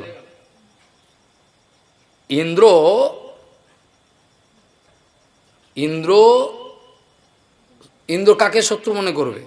ওকে মনে করবে না, যে তৈরি হবে। কিন্তু ইন্দ্র তুমি যে শত্রু, তুমি বিবর্তিত হও। ইন্দ্র শত্রু, তুমি যে ইন্দ্র, তুমি যে শত্রু, তুমি যে শত্রু, আমার শত্রু তুমি বাড়ো, উল্টো হয়ে গেল। তাতে হয়ে গেল কি, মন্ত্রের বিপর্যয়ে উল্টো হয়ে গেল। তাতে কি হলো, ইন্দ্রকে মারবে এমন ব্যক্তি না জন্মে, ইন্দ্র যাকে মারবে সে তৈরি হয়ে গেল। একটা উদাহরণ আমি দিয়ে থাকি, এটা খুব ভালো লাগবে। এটা হচ্ছে কি, একজন বিরাট ঝুনঝুনিওয়ালা মালিক, সে বিরাট পয়সাওয়ালা মারোয়ারি, সে তোতলা। সে চাকরকে বলে রেখেছে, এই ঘরে যে আসবে ভালো করে সাবধান রাখবি, আর চোর ছ্যাঁচোর যেন কেউ না আসে ভালো করে। বাবু ওপরে তেল মেখে ছাদেতে চান করছেন, চাকর চান করিয়ে দিচ্ছে। আর এখানে একটা চোর কি করেছে, চুরি করে নিয়ে পালিয়েছে, চুরি করে নিয়ে দৌড়াচ্ছে। ওখান থেকে বাবু দেখেছে, হই হই পড়ে গেছে। বাবু ওপর থেকে তোতলা, বাবু তোতলা স্বরে বলছে রুকোমাত জানে দো, এইটা বলে ফেলেছে। ওর বলার উদ্দেশ্য ছিল রুকো মাত জানে দো, কিন্তু বলে ফেলেছে উল্টো তোতলা, এমন ভাব বলেছে। সে তখন চাকর বললো, বাবু যখন স্বয়ং বলছে ওপর থেকে ছেড়ে দাও ওকে, ছেড়ে দিয়েছে। জয় ছেড়ে দিয়েছে, ওখানে গালাগাল দিচ্ছে চোকরকে, হ্যাঁ उल्लू कहीं का, क्यों छोड़ दिया? तो बाबू आपने तो बोला छोड़ने के लिए। हम कहाँ बोला? आपने बोला जे देखो কি বলেছিল যে রোকো মাত জানে দো, বলার উদ্দেশ্য ছিল রোকো মাত জানে দো, উল্টো হয়ে গেছে। তো এইটা এই কথাটার উদাহরণের মাধ্যমে পরিষ্কার ক্লিয়ার হবে যে এখানে উচ্চারণের এদিক ওদিকের জন্য পুরো মিনিং বদলে যায়। ছেড়ে দিল। এখন তাতে কি হলো, দেবতারা এবার স্তব করলো ভগবানের। সেখানে তো তৈরি হলো কে? এও ত্রষ্টানন্দন, যজ্ঞ থেকে বেরিয়েছে কিন্তু তর্ষাই তো সৃষ্টি করেছে। বা বিরাট বৃত্তাসুর বেরোলো, হা হা করে একবার বেরোলো, পুরো আকাশে মাথা ঠেকে যায়। একটা একটু করে পা দিচ্ছে, এরমভাবে এগোচ্ছে, সব সব সব চটকে যাচ্ছে। হাতি যেমন চটকে চলে যায়, হাতির উদাহরণও হবে না, এইরকম ভাই চটকে যাচ্ছে। দেবতারা বলে এর সঙ্গে কী লড়াই করবো, এ তো চটকেই দেবে পা দিয়ে। সব চিন্তিত হয়ে সব পালাচ্ছে, কি করা যায়। ইন্দ্রর কথা কে শুনবে? ইন্দ্র বলছে তো তুই আপনি বললে হবে, এই যে অবস্থা দেখছি তো কে টিকবে সামনে? সব পালাচ্ছে, পালিয়ে চলে যায়। তখন কি করে দেবতারা সব স্তুতি করতে আরম্ভ করলো, এই তো কিছু করা যাচ্ছে না, একে কি করা যায়। সব দেবতারা সব মারা যাচ্ছে, এদিক ওদিক সমস্ত অবস্থা খারাপ। তখন সেখানে দেবতারা স্তব করতে আরম্ভ করল। ওম নমস্তে অস্তু ভগবন নারায়ণ वासुदेवादि पुरुषो महापुरुषो महानुभाव परम मंगल परम कल्याण परम कारुणिको केवलो जगदाधारो लोकैकनाथ सर्वेश्वरो लक्षिणात् परमहंसो परिव्राजकै परो मेन आत्मो जोग समाधीना परिभावित परिस्फुटो पारमहंस धर्मेणोद्घाटितो तमः कवाटोद्धारे चित्ते हपावृत आत्मलोके स्वयं उपलब्धो निजो सुखानुभवो भवान। এইভাবে অনেক স্তুতির দ্বারা ভগবানকে যখন প্রসন্ন করলো, ভগবান তাদের এই কাতর প্রার্থনায় থাকতে পারলেন না, এসে তাদের প্রার্থনা শুনলেন। দেখুন আমাদের এইরকম অবস্থা হয়েছে, ত্রষ্টাকে কোনো মতে কিছু করা যাচ্ছে না। কথাটা হলো নারায়ণ কবচ নিয়েছেন, ঠিক আছে, সে নারায়ণ কবচ তিনি নিয়েছেন, বিশ্বরূপ তাকে নারায়ণ কবচ দিয়েছে, ইটস ওকে। কিন্তু নারায়ণ কবচের দ্বারা নিজের শরীরটাকে প্রোটেকশন করতে পারে, তার মানে তো এই নয় যে বৃত্তাসুরকে মারতে পারবে। বৃত্তাসুরকে কোনো মতেই পাচ্ছে না, বৃত্তাসুর ফুঁ দিলে সব দেবতারা উড়ে যাচ্ছে, বলে সব বনাশ করেছি তো। হা করে এরম যখন এগোচ্ছে, সব আগুনে সব পুড়ে উড়ি বাপরে সব পালাচ্ছে। কি করবে তখন? মহা বিপদ উপস্থিত হলো। তখন তো নিজের প্রোটেকশন তো নিয়েছে, এটা তো নিজের হলো, কিন্তু বাদ বাকি তো তাকে তো মারা যাচ্ছে না। এই যদি বৃত্তাসুর এই যদি না মরে তো জগৎ শেষ হয়ে যাবে, সাবার করে দেবে। হাঁ করছে, হাঁ করে ওখানে হাতি ঘোড়া সব ঢুকে যাচ্ছে মুখের ভেতরে, বাপরে। তো এই অবস্থায় তখন কি করলো, কাতরভাবে এইরকমভাবে তারা ভগবানকে আরাধনা, ভগবান আমাদের বা বাঁচান, আমাদের কোনো আবার রাস্তা সব শেষ, আমাদের বুদ্ধি সব শেষ, কি করব। ভগবান তখন আবির্ভাবে বললেন, দেখো ভগবান বাজ প্রীত হম বহ সুরশ্রেষ্ঠা মদুপস্থান বিদ্বয়া আত্মৈশ্বর্য স্মৃতি পুংসাম ভক্তৈশ্চৈব জয়াময়ী। আমাকে যে ভক্তি পূর্ণভাবে তোমরা যে আরাধনা করলে, কিং দুপারম ময়ী প্রীতে তথাপি বিবুদর্শব ময়ী একান্ত মতির নান্য মত্ত বাঞ্ছতি তত্ত্ববিদ। আমার যখন কৃপা কাউর লাভ হয় তার আর কিছু বাকি থাকে না। তথাপি দেখো, প্রশ্ন হলো এই যে চিত্ত তোমার সমাধান হবে, তত্ত্ববিদ ব্যক্তি আমার থেকে তখন অন্য কিছু আশা করে না। যার চিত্তের সমাধান হয়ে গেছে, যে তত্ত্ববিদ হয়েছে, দেবতাদেরকে উভয় রকম কথা বলে। এক হচ্ছে দেখো আমার দর্শনে তো যা তোমাদের বাঞ্ছা সবই পূর্ণ হতে পারে। কিন্তু আমার সঙ্গে সঙ্গে খেয়াল করে দেন, তোমরা কিন্তু দেবতা, ভগবানের চতুর্থ, ভগবান খুব চতুর। ভগবান উভয়মুখী কথা বলেন। ভগবান এক পক্ষে বললেন আমার দর্শনেতে কোনো কিছু অপূর্ণ থাকে না, তবে প্রশ্ন হলো যারা তত্ত্ববিদ, যারা তত্ত্ব অনুভব করেছে তারা আমার কাছে যাতা চায় না, অনুভব করে বুঝে। এর দ্বারা দেবতাগণকে উভয়মুখী কথা বলল। কেন বৃত্তাসুরও তো পর কেউ নয়, বৃত্তাসুরের পরিচয় দেখবো, বৃত্তাসুর ভগবান নিজজন।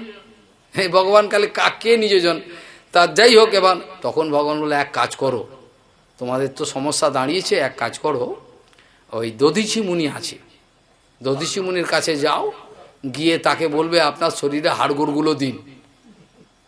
কোনো মানুষকে যদি বলে আপনার হাড়গোড়গুলো দিন, সে কি দেবে? হাড়গোড়গুলো দিন।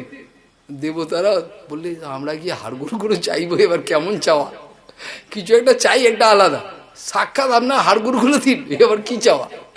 তো যাই হোক, ভগবান বলেছেন এখন কী করা যায়, বলো শোনো, ওই ত্রষ্টা, ওই যে ত্রষ্টানন্দকে মারার আর কোনো রাস্তা নেই। দধীচি মুনি যে এত কঠোর তপস্যার দ্বারা শানিত সেই হাড় ব্রহ্মতেজ, তার থেকে তোমরা এই ব্রহ্মের হাড়গোড়গুলো দিয়ে দেবে বেশ একে বিশ্বকর্মাকে, বিশ্বকর্মা সুন্দর বজ্র তৈরি করবে, ও ছাড়া ওকে আর মারতে পারবেন। তো কাচুমাচু হয়ে গেল, আর কার কাছে হাড়গোড় চাওয়া যায়, গিয়ে প্রার্থনা করে বলছে ঋষিবর একটা প্রার্থনা নিয়ে এসছি। ঋষিবর তো সবই জানেন, চালাক, ওরা চতুর। এসে বললে কী প্রার্থনা নিয়ে এসছেন? আর দেহ মন বাক্য এসবের দ্বারা আপনাদের যদি কোনো উপকার হয় তো হোক। শেষে বলছেন এক প্রার্থনা নিয়ে এসছি, আপনার যে হাড়গোড়গুলো আছে দিতে হবে। ঋষি বলে দেখুন, কেউ কি আছে নিজের শরীরটা কেরম দিয়ে দেবে? আমি ভাবলাম আপনারা অন্য কিছু চাইবেন, ঋষি কিন্তু জানেন হাড় চাইতে এসছে। তো বললাম আমি ভেবেছিলাম অন্য কিছু আপনারা কি দেবেন, আপনারা যদি হাড় পর চাই কেউ। শেষে বলে যাক, তাতে যদি আপনাদের মঙ্গল হয় আমার মতো ব্যক্তির হাড় দিয়ে, তা আমার আর কী দাম আছে, ঠিক আছে যান, আমি শরীর ছাড়ছি। বলে ছেড়ে দিল, তিনি ছাড়লেন শরীর, সেই হাড়গোড়গুলো কুড়িয়ে নিয়ে চলে গেল সেখানে, নিয়ে গিয়ে সেখানে কি করলো, বজ্র তৈরি করলো। এছাড়া বৃত্তাসুরকে মারা যাচ্ছে না, কী করা যায়? বজ্র তৈরি করার বিশ্বকর্মাকে দিয়ে করে বজ্র ফর সব সেঁটে নিয়ে ভালো করে, যেন যুদ্ধে যেন ভালো করে মোকাবেলা করতে পারে, এগুলো। সেখানে গিয়েও কি পারে, সেখানে গিয়েও বৃত্তাসুরের যা প্রভাব, বাপ রে বাপ রে বাপ, সেখানে গিয়ে সমস্ত লড়াই হচ্ছে বিরাট, আর সমস্ত এরকম তার প্রভাব, বৃত্তাসুরের প্রভাবেতে দেবতাগণ টিকতে পারছেন, কোনো মতে কিছু করা যাচ্ছে না, কি করা যায়। শেষে বিরাট লড়াই হলো। বৃত্তাসুর কোনো সাধারণ ব্যক্তি ছিলেন না। বৃত্তাসুরের কথাটা আপনারা শ্রবণ করলে বুঝতে পারবেন বৃত্তাসুর কে ছিলেন। বৃত্তাসুর পূর্বজন্মে ছিলেন চিত্তকেতু রাজা। এখন এই বৃত্তাসুর পরবর্তীকালে শঙ্কর্ষণের বিশাল কীভাবে ছিলেন। শঙ্কর্ষণের পার্শ্বদত্ত, বাবাকে বসাও, আসনে সম্মান করো। সেখানে দেখা গেল যখন এরকম ধরনের একটা প্রভাব পড়ল, তখন কি করলেন, অসুররা যুদ্ধ করতে এসছে। অসুররা যুদ্ধ করতে এসে তাদের দেখা গেল অসুররা দেবতাগণের এই যে লড়াই, এতে দেবতাগণ আক্রমণ করছেন। একটা চেয়ার দিয়ে দাও না, একটা চেয়ার দাও বাবা, হ্যাঁ দাঁড়ো, একটা চেয়ার দাও বাবাকে।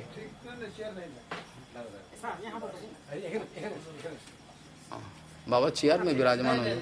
सौभाग्य है आप आए हो, आपका चरण दर्शन हो। जय गौर, बैठ, जय गौ, जय हो। तो ज्येष्ठ व्यक्ति है, ऊंचा में बैठना चाहिए, जो भी है, अपराध हो जाएगा मेरा। अच्छा, अभी এখন হলো কি, ওই যে বৃত্তাসুর যত অসুরকুল আছে তাদেরকে বিপ্রচিতে হে নমুচে পুলমণ সম্বর, এ শোনো, শরীরটা কদিনের জন্য, তোমরা যে এই দেবতাদের আক্রমণে ভয়েতে পালাচ্ছ, কদিনের জন্য পাবে, কায়ার কোথাকার পালাচ্ছ কেন, এভাবে অসুরগণকে সাবধান করছেন। কিন্তু ভয় তো আর কাউকে মানে না, ভয় পালাচ্ছেন তারা। এইভাবে ধীরে ধীরে আক্রমণ করতে করতে ইন্দ্রের মুখামুখি লড়াই হচ্ছে। ইন্দ্রের মুখোমুখি লড়াই হতে হতে ইন্দ্রের সঙ্গে লড়াই হচ্ছে, ইন্দ্র পেরিয়ে ওঠা মুশকিল তার প্রভাবেতে। শেষেতে ইন্দ্র মহারাজ বজ্রের দ্বারা অনেক লড়াই হলো, তাতে বৃত্তাসুরের যে প্রভাব সেটা প্রমাণিত হলো। কিন্তু বৃত্তাসুর ওই যুদ্ধের সময়তে বৃত্তাসুরের হৃদয়েতে এরকম ভাব ছিল না যে আমি বেঁচে থাকবো আর সবাইকে মেরে দিয়ে আমি চিরকাল বেঁচে থাকবো। বৃত্তাসুরের বরঞ্চ এই ক্ষণস্থায়ী যে শরীর এর উপর ধিক্কার ছিল। একটা ভালো এইটা হচ্ছে দর্শনটা বিচার করতে হবে। বৃত্তাসুর যে লড়াই করছেন, বৃত্তাসুরের হৃদয়ে সবসময় পীড়া দিচ্ছে, আমার যে অসুর দেহটা রয়েছে এর কি দাম আছে। বৃত্তাসুরের কোনো আকাঙ্ক্ষা নিয়ে লড়াই করছে, মানে লড়াই করতে হয়, আমি উৎপন্ন হয়েছি লড়াই করব। বৃত্তাসুরের মধ্যে তত্ত্বজ্ঞানের কোনো অভাব নাই, কেন পূর্ব জন্মে সেই যে তত্ত্বজ্ঞান লাভ করেছে তার পরিপূর্ণতম প্রকাশ তার ভেতরে এখনও এই যে অসুরজনী লাভ করেছে বৃত্তাসুর তাতেও রয়েছে, তাতে যায়নি। বৃত্তাসুর যুদ্ধক্ষেত্রের মধ্যে যে সমস্ত তত্ত্ববিজ্ঞান উপদেশ করেছিল সেগুলো চিরকাল ভক্ত সমাজ কণ্ঠহার করে রাখবে, কণ্ঠহার করে রাখবে। সেখানে বলছেন, বৃত্তাসুর বলছেন, পুংসাম কিলৈকান্ত ধিয়াম সকানাম ইয়া সম্পদোদি বিভৌমো রসায়াম নরাতি যদ্দেশ উদ্বেগ আধির মদহ কলির্ব্যাসনম সম্প্রয়াস। পুংসাম কিলৈকান্ত ধিয়াম সকানাম যা সম্পদ দিবি ভূমৌ রসায়াম নরাতি যদ্দেশ উদ্বেগ আধির মদহ কলির্ব্যাসনম সম্প্রয়াস। ভগবান যাকে বাস্তবিক ভালোবাসেন, বৃত্তাসুর বলছেন, ভগবান যাকে ভেতর সত্যি সত্যি ভালোবাসেন তাকে বাহ্য দৃষ্টিতে অভিমানের বস্তুগুলো, যে সমস্ত বস্তু নিয়ে লড়াই হবে, কামনা বাসনের যে বস্তুগুলো, এগুলো সহসা দেন না। যাতে বিভিন্ন ধরনের উদ্বেগ, তাদের অধর্ম, কলির উৎপত্তি হবে। কলির স্থানগুলো জানেন, কলির কোন কোন স্থান? কলির দূতম পাং স্ত্রিয়ম সুনম যাত্রা অধর্ম চতুষ্টয়, যেখানে চার প্রকারের অধর্ম পরিপূর্ণ বিরাজমান সেখানে তো থাকবেই। তারপরে তো পুনশ্চ যাচমানায়াম, আবার যখন বললে এইটুকু জায়গা আমি থাকতে পারবো না, বললে পুনশ্চ যাচমানায়াম জাত রূপম অদাত বিভু। তাহলে প্রভু কি করলেন? পরীক্ষিত মহারাজ এই 5 নম্বর জায়গা দিলেন, সেখানে সোনা দানা হিরে মুক্তা বৈভব, এর মধ্যে কলি থাকবে থাকবে। এই জন্য কলিকে একটা বড় জায়গা দিয়ে দেওয়া হলো। কিন্তু ভগবান জানেন আমার এই ভক্ত কখনোই উদ্বেগের বস্তুগুলো চায় না। সামান্য উদ্বেগ যদি কোনো বৈষ্ণবকে কেউ দেয়, সে উদ্বেগে তাদের তো চিন্তা করেন যে উদ্বেগ দিল, কিন্তু উদ্বেগে তারা তো মোহিত হন না। তো যাই হোক, ভগবান এভাবে সুন্দরভাবে বলছেন যে এইগুলো ভগবান দিতে চান না, যেটা থেকে কলি সৃষ্টি হবে, উদ্বেগ, এই সমস্ত বস্তু দেন। আর এরকম চিৎকার বলছেন হে ভগবান, ভগবানকে উদ্দেশ্য করে বলছেন, বলছে অহম হরে তব পাদৈক মূল দাসানো দাস ভবিতাস্মে ভূয় মনঃ স্মরে ত্বাসুপতের গুণানাম গৃণীত বাঘ কর্ম করুতু কায়। চিরকাল এটা স্মরণ রাখতে হয়। অহম হরে তব পাদৈক মূল দাসানো দাস ভবিতাস্মে ভূয়, ভগবান আপনার দাসের দাসের দাস যেন আমি হতে পারি, এইটা আমার ইচ্ছা। অহম হরে তব পাদৈক মূল দাসানো দাস ভবিতাস্মে ভূয়, আমাকে এই আশীর্বাদ তুমি করো ঠাকুর। আকাশে এখানে উপরের দিকে বলছো, আর আমার মন যেন সবসময় তোমার চিন্তন করো। মনঃ স্মরে স্মরে তাসুপতের গুণা গৃণীত বাঘ, মন আপনার চিন্তন করবে, মুখে আপনার নাম উচ্চারিত হবে, যেটা হরিদাস ঠাকুর বলেছিল, প্রভু আমি তোমার এই চোখেতে তোমার চন্দ্রবদন দর্শন করব, মুখেতে তোমার নাম উচ্চারণ করব, আর তোমার চরণ পল্লবকে আমার বক্ষে রেখে, চৈতন্য মহাপ্রভু বলছেন হরিদাস, এরকমভাবে আমি শরীর ছাড়ব। এরকমভাবেই শরীর ছাড়লেন, দেখা গেল তো তাই। তাহলে এখানে বৃত্তাসুর কে? ইন্দ্র মহারাজ পাগল হয়ে গেছেন। How is that possible? এটা কি করে সম্ভব? একটা অসুর দেখছি ভয়ঙ্কর, তার এরকম গর্জন, অসুরের ভেতরে এরকম তত্ত্বজ্ঞান, একটা অসুরের ব্যাপারে কি করে? এটা বিরাট অসুর, আর তার ভেতরে এইরকম একটা তত্ত্বজ্ঞান, ইন্দ্র তো মাথা ঘুরে গেছে, বলে কী করলো, আমার এরকম তত্ত্বজ্ঞান হয় নাই, আর এই অসুর এভাবে অনর্গল এসব তত্ত্ব বলে যাচ্ছে। অহম হরে তব পাদৈক মূল দাসানুদাস ভবিতাস্মি ভূয় মনঃ স্মরে তাশুপতের গুণানাম, হ্যাঁ, অঘৃণিত বাগ কর্ম করো তু কায়, কর্ম তোমার কর্ম করবে। পরেতে যে কথাগুলো আমি প্রায় উচ্চারণ করি, ন নাক পৃষ্ঠম ন চ পারমেষ্টম ন সার্বভৌমম ন রসাধিপত্যম ন যোগ সিদ্ধির পুনর্ভবম বা সমঞ্জসহত্বা বিরহজ কাঙ্ক্ষে। হে ভগবান, আমাকে যদি বলো স্বর্গের আধিপত্য নেবে, আমি বলবো আমি নেব না, নানাক পৃষ্ঠম। আর যদি ব্রহ্মার পদ নেবে, ব্রহ্মা যে সিংহাসনে বসে চোটে নেবে, বল না না, ওসব চাই না। সার্বভৌমের অধিপত্য নেবে, সার্বভৌম অধিপত্য তোমায় দিয়ে দেবো, পুরা শশাগরা পৃথিবী, ও সব চাই না। রসাধিপত্যম, বউ কিচ্ছু চাই না আমার। কালে যোগসিদ্ধি নেবে, যোগসিদ্ধি অনেক সুবিধা হবে, ও কিচ্ছু চাই না। তোমার বিরহ যন্ত্রণায় আমি তোমার কাছে যেতে চাই, প্রভু তোমাকে ছাড়া কিছুই চাই না। এটিকেই বলে শুদ্ধ ভক্তের বিচার। ভগবান অনেক কিছু দিতে চান, কিন্তু ভক্ত কি নেয়? শুদ্ধ ভক্ত কোনোদিনই ভগবানের সঙ্গে ব্যবসা করেন না, পাটোয়ারি বুদ্ধি করেন না।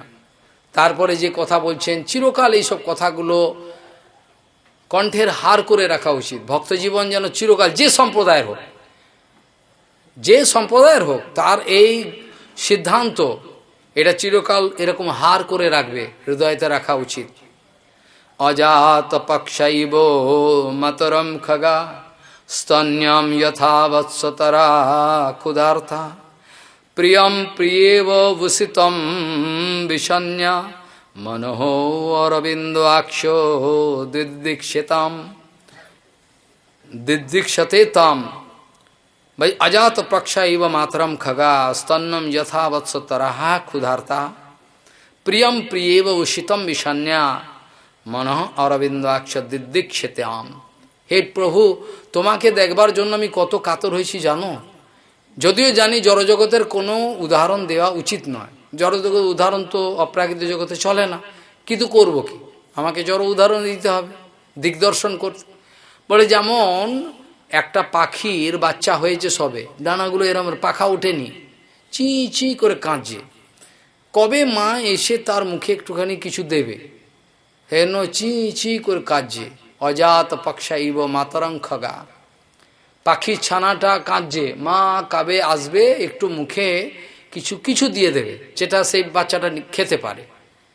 তো ততক্ষণ পর্যন্ত কাঁদছে, চি চি করে কাঁদছে। আর যেমনভাবে সারাদিন তুমি যদি বাছুরটাকে আলাদা জায়গায় রাখো, মায়ের স্তনপান করেনি, পাগল হয়ে কাঁদছে, কখন আমাকে একটু ছাড়বে, একটু সুযোগ পেলেই সে দড়ি ছিঁড়ে মায়ের কাছে গিয়ে স্তনপান করবে, তাই কি না? সেখানে বলছেন স্তন্যম যথা বৎসতরা ক্ষুধার্তা, প্রচণ্ড ক্ষুধায় কাতর হয়ে গেছে, কিন্তু ভগবান কি করবেন? এখানে তো তার ব্যবস্থা, এই যে যারা আছে তারা তো বেঁধে রেখেছে তাকে, তো এখন তার তো বুদ্ধি নাই, ভগবানকে ডাকি। তো এখন কাতরভাবে কাঁদছে, তখন দেখে যখন দড়িটা ছড়া হবে, তা তো পাগলের মতো ছুটে যায়, মায়ের কাছে গিয়ে একেবারে দুধ পান করার জন্য ব্যস্ত হয়। এই প্রসঙ্গে বলা ভালো, শাস্ত্র বিচার আছে, গৌমাতার দুধের যে দুগ্ধ ক্ষরণ হবে, তার প্রথম অধিকার হলো গোমাতার যে শিশু, তার। নিষ্ঠুর সমাজ গোমাতার বাছুরগুলোকে সেই দুধ দেয় না, না দিয়ে তাকে অল্প দিয়ে তাকে সরিয়ে ফেলে, কিন্তু এতে মহাপাপ হয়, মহাপাপ। তোমার যদি দুধ নাও খেতে পারো, এমনকি ইভেন এ কথাও বলছি, ভগবানের সেবার জন্য যদি দুধ নাও থাকে তাতেও তোমরা কিন্তু বাছুরকে বঞ্চিত করবে না, এটা কিন্তু সিদ্ধান্তের কথা। বাছুরকে আগে তোমার, তার মায়ের দুধ বাছুরের আগে পাও না, তাকে দিয়ে যদি থাকে তাহলে তুমি ভগবানের সেবায় যাতে গুলো লাগাতে পারো, এটা নিয়ম, বাছুরকে আগে দিতে হবে। কিন্তু দুর্ভাগা সমাজ এগুলো মানেন না, বাছুর মারাও যায়, বিশেষ করে যদি এড়ে বাছুর হয় তো আগে মেরে ফেললে বাঁচে, আর বখনা হলে তো বলে একটু জিয়ে রাখি, কোনো মতে দুক দুক করছে, পরে গিয়ে দেখে ঘাস খেতে শুরু করলে ব্যাস, খা ঘাস, কত খাবি, এইভাবে আমাদের নিষ্ঠুর সমাজের বিচার। তো স্তন্নম যথা বৎস তরাহা ক্ষুধার্থা, ক্ষুধা তৃষ্ণায় কাতর হয়ে যেমন এই বাছুর কানে, আর যেমনভাবে প্রিয়া প্রিয়েব ভূষিতম বিষণ্যা, প্রিয়ার থেকে প্রিয় অনেক দূরে চলে গেছে কোনো কারণে। বেশিরভাগ ক্ষেত্রে আপনারা দেখবেন এই ঘটনাগুলো, মেঘদূত কুমার সম্ভব, এই ঘটনায় কালিদাস কবি ছিলেন, তিনি এগুলো লিখেছেন। সেখানে মেঘদূত কুমার সম্ভব ইত্যাদি আছে। সেখানে দেখবেন মেঘকে দূত করে পাঠিয়েছে, মেঘকে দূত করে প্রিয়ার কাছে পাঠাচ্ছে, বলে আমার প্রিয়াকে বলে দিও আমার আজকে হৃদয়ের এই অবস্থা। আবার পূর্ণিমা চাঁদ উঠেছে, সে পূর্ণিমা চাঁদকে বলছেন আমার প্রিয়া নিশ্চয়ই আজকে সেই পূর্ণিমা চাঁদের দিকে তাকাচ্ছে, দেখছে, আর বিরহ যন্ত্রণা তার বেশি হচ্ছে, আর সেও এখান থেকে পূর্ণিমা চাঁদের দিকে তাকায়। এইভাবে দুজনের মিলন হচ্ছে। এইভাবে অপ্রাকৃত জগতের বিষয়ে তারা বুঝতে না পারলেও প্রাকৃত উদাহরণ তো কিছু বুঝতে পারবে। মিলিটারিতে দেখবেন অনেক সময় দেখা হয়, বৃন্দাবন থেকে ফিরছি, দিল্লি থেকে ফিরছি, মিলিটারিদের অনেক ব্যক্তি আছে, তারা বলছে দেশে যাচ্ছি। আবার কেউ কেউ সময় দেখা হাওড়া থেকে আমরা অন্য উল্টো যাচ্ছি দিল্লির দিকে বা বৃন্দাবনের দিকে, তখন বলছে কোথায় গেছিলে, আলোচনা হলো, বলে বিবাহ করতে গেছিলাম, 2 মাসের ছুটি নিয়ে 2 মাস হয়ে গেছে, আমি স্ত্রী কোথায়, বলে গ্রামে রেখে এলাম। আপাল এখন এই আবার যুদ্ধ লড়াই করবে, পরে প্রিয়ার কাছে কবে যাবে কোনো ঠিক নাই। এই যে যন্ত্রটা সেপারেশন, এই অনুভবটা করলে পরে এটা বোঝা যায় যে কতটা কষ্ট হয়, কিভাবে সে সামলে থাকে। তো এইভাবে উদাহরণটা দিচ্ছেন বৃত্তাসুর, প্রিয়া প্রিয়ে বাবু শীতম বিষণ্যা, আমার মনটা হে প্রভু ঠিক সেরকম তোমাকে দেখবার জন্য কাতর হয়েছে। তারপরে শেষ এই প্রার্থনাটা চিরকাল মনে রাখতে হয়, সব প্রার্থনাই ভালো। মম উত্তম শ্লোকে জনেষু সক্ষম সংসার চক্র ভমত সকর্মভি, প্রভু নিজের কর্মফলে আমি যে যে জনি লাভ করি, কিন্তু তোমার যে ভক্ত আছে তাদের যেন সঙ্গ হয়। মমত্তম শ্লোক জানিস, তোমার যে ভক্তগণ আছে তাদের যেন সঙ্গ হয়। মমত্তম শ্লোক জানিস সক্ষম সংসার চক্র ভমত সকর্মভি, প্রভু যদি নিজের কর্মফলে আমাকে যেতেই হয়, এই বৃত্তাসুরের জন্মটা এটা কি করে হলো? নিজে তো কোনো খারাপ কর্ম কর, তথাপি এটাও কর্মফল দেখাচ্ছেন ইচ্ছে করে। সেখানে পার্বতী দেবী অভিশাপ দিয়েছে, সেটা দেখব। তাহলে প্রভু যে কোনো জনিতে আমি যাই, কিন্তু তোমার ভক্তের জন্য সঙ্গ হয়। আর সেখানে যেন তন্ময়ায়া আত্মা আত্মজা দ্বার গৃহেশু আসক্ত চিত্তস্ব ননাথ ভূয়াত, হে প্রভু তুমি এমন করুণা করো সেই জন্মেতে আমার যেন স্ত্রী পুত্র ধন দৌলত এইসবের প্রতি যেন আমার মায়া আকর্ষণ না হয়, তোমার কথাই যেন সর্বদাই খেয়াল থাকে। যেটা ছিল সচ্চিদানন্দ ভক্তিবিনোদ ঠাকুর বলছেন, পশুপক্ষী হয়ে থাকি স্বর্গে বা নিরয়ে, তব ভক্তি রহু ভক্তি বিনোদ হৃদয়। এটা ভক্তিবিনোদ ঠাকুরের ডাইরেক্ট রিয়ালাইজেশন, অনুভব করে বলছেন। এখন বৃত্তাসুর তার কি হলো, এইভাবে লড়াই করতে করতে পরিঘ ছাড়ছেন, এরমভাবে লড়াই করতে করতে অস্ত্র ছাড়ছেন। ইন্দ্র তার হাত কেটে দিয়েছেন, একটা হাত, এই কাঠে রক্ত পড়ছে অঝরে, এক হাত দিয়ে লড়াই করছেন। তারপরে লড়াই করতে করতে ইন্দ্র মহারাজের হাত থেকে তার অস্ত্র পড়ে গেছে। অস্ত্র পড়াই যাওয়ার সঙ্গে সঙ্গে তখন বৃত্তাসুর বলছেন, হে ইন্দ্র, এটা বিষাদের কাল নয়, এটা লজ্জার কাল নয়, লজ্জা কিসে, তোলো অস্ত্র, মারো আমাকে। হ্যাঁ, ইন্দ্র ন বজ্রম জগৃহে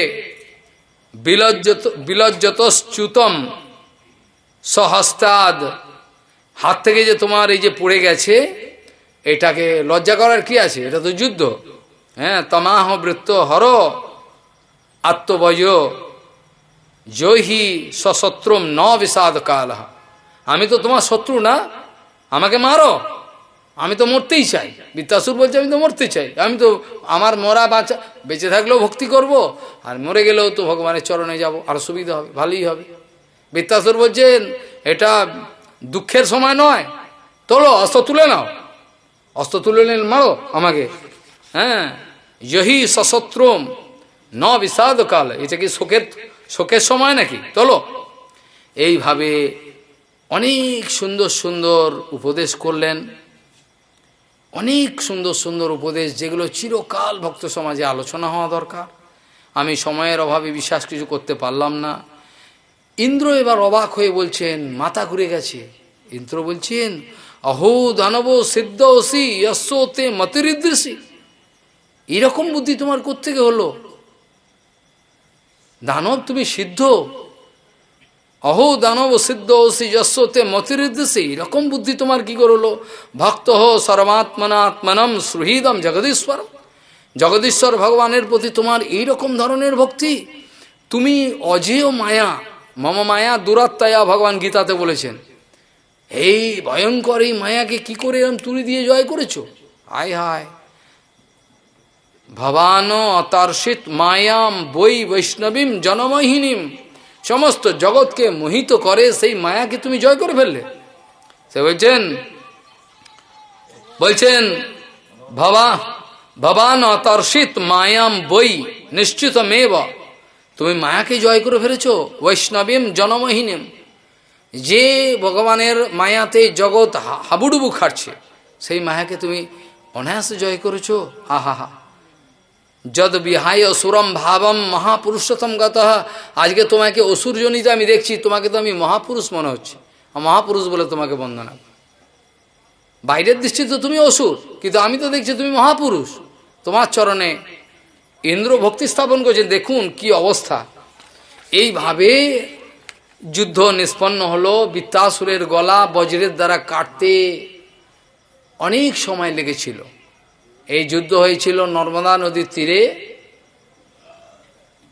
পুরো এই গলাটা কেটে পড়তে বর্ষকাল লেগেছিল, এত বড় গলা।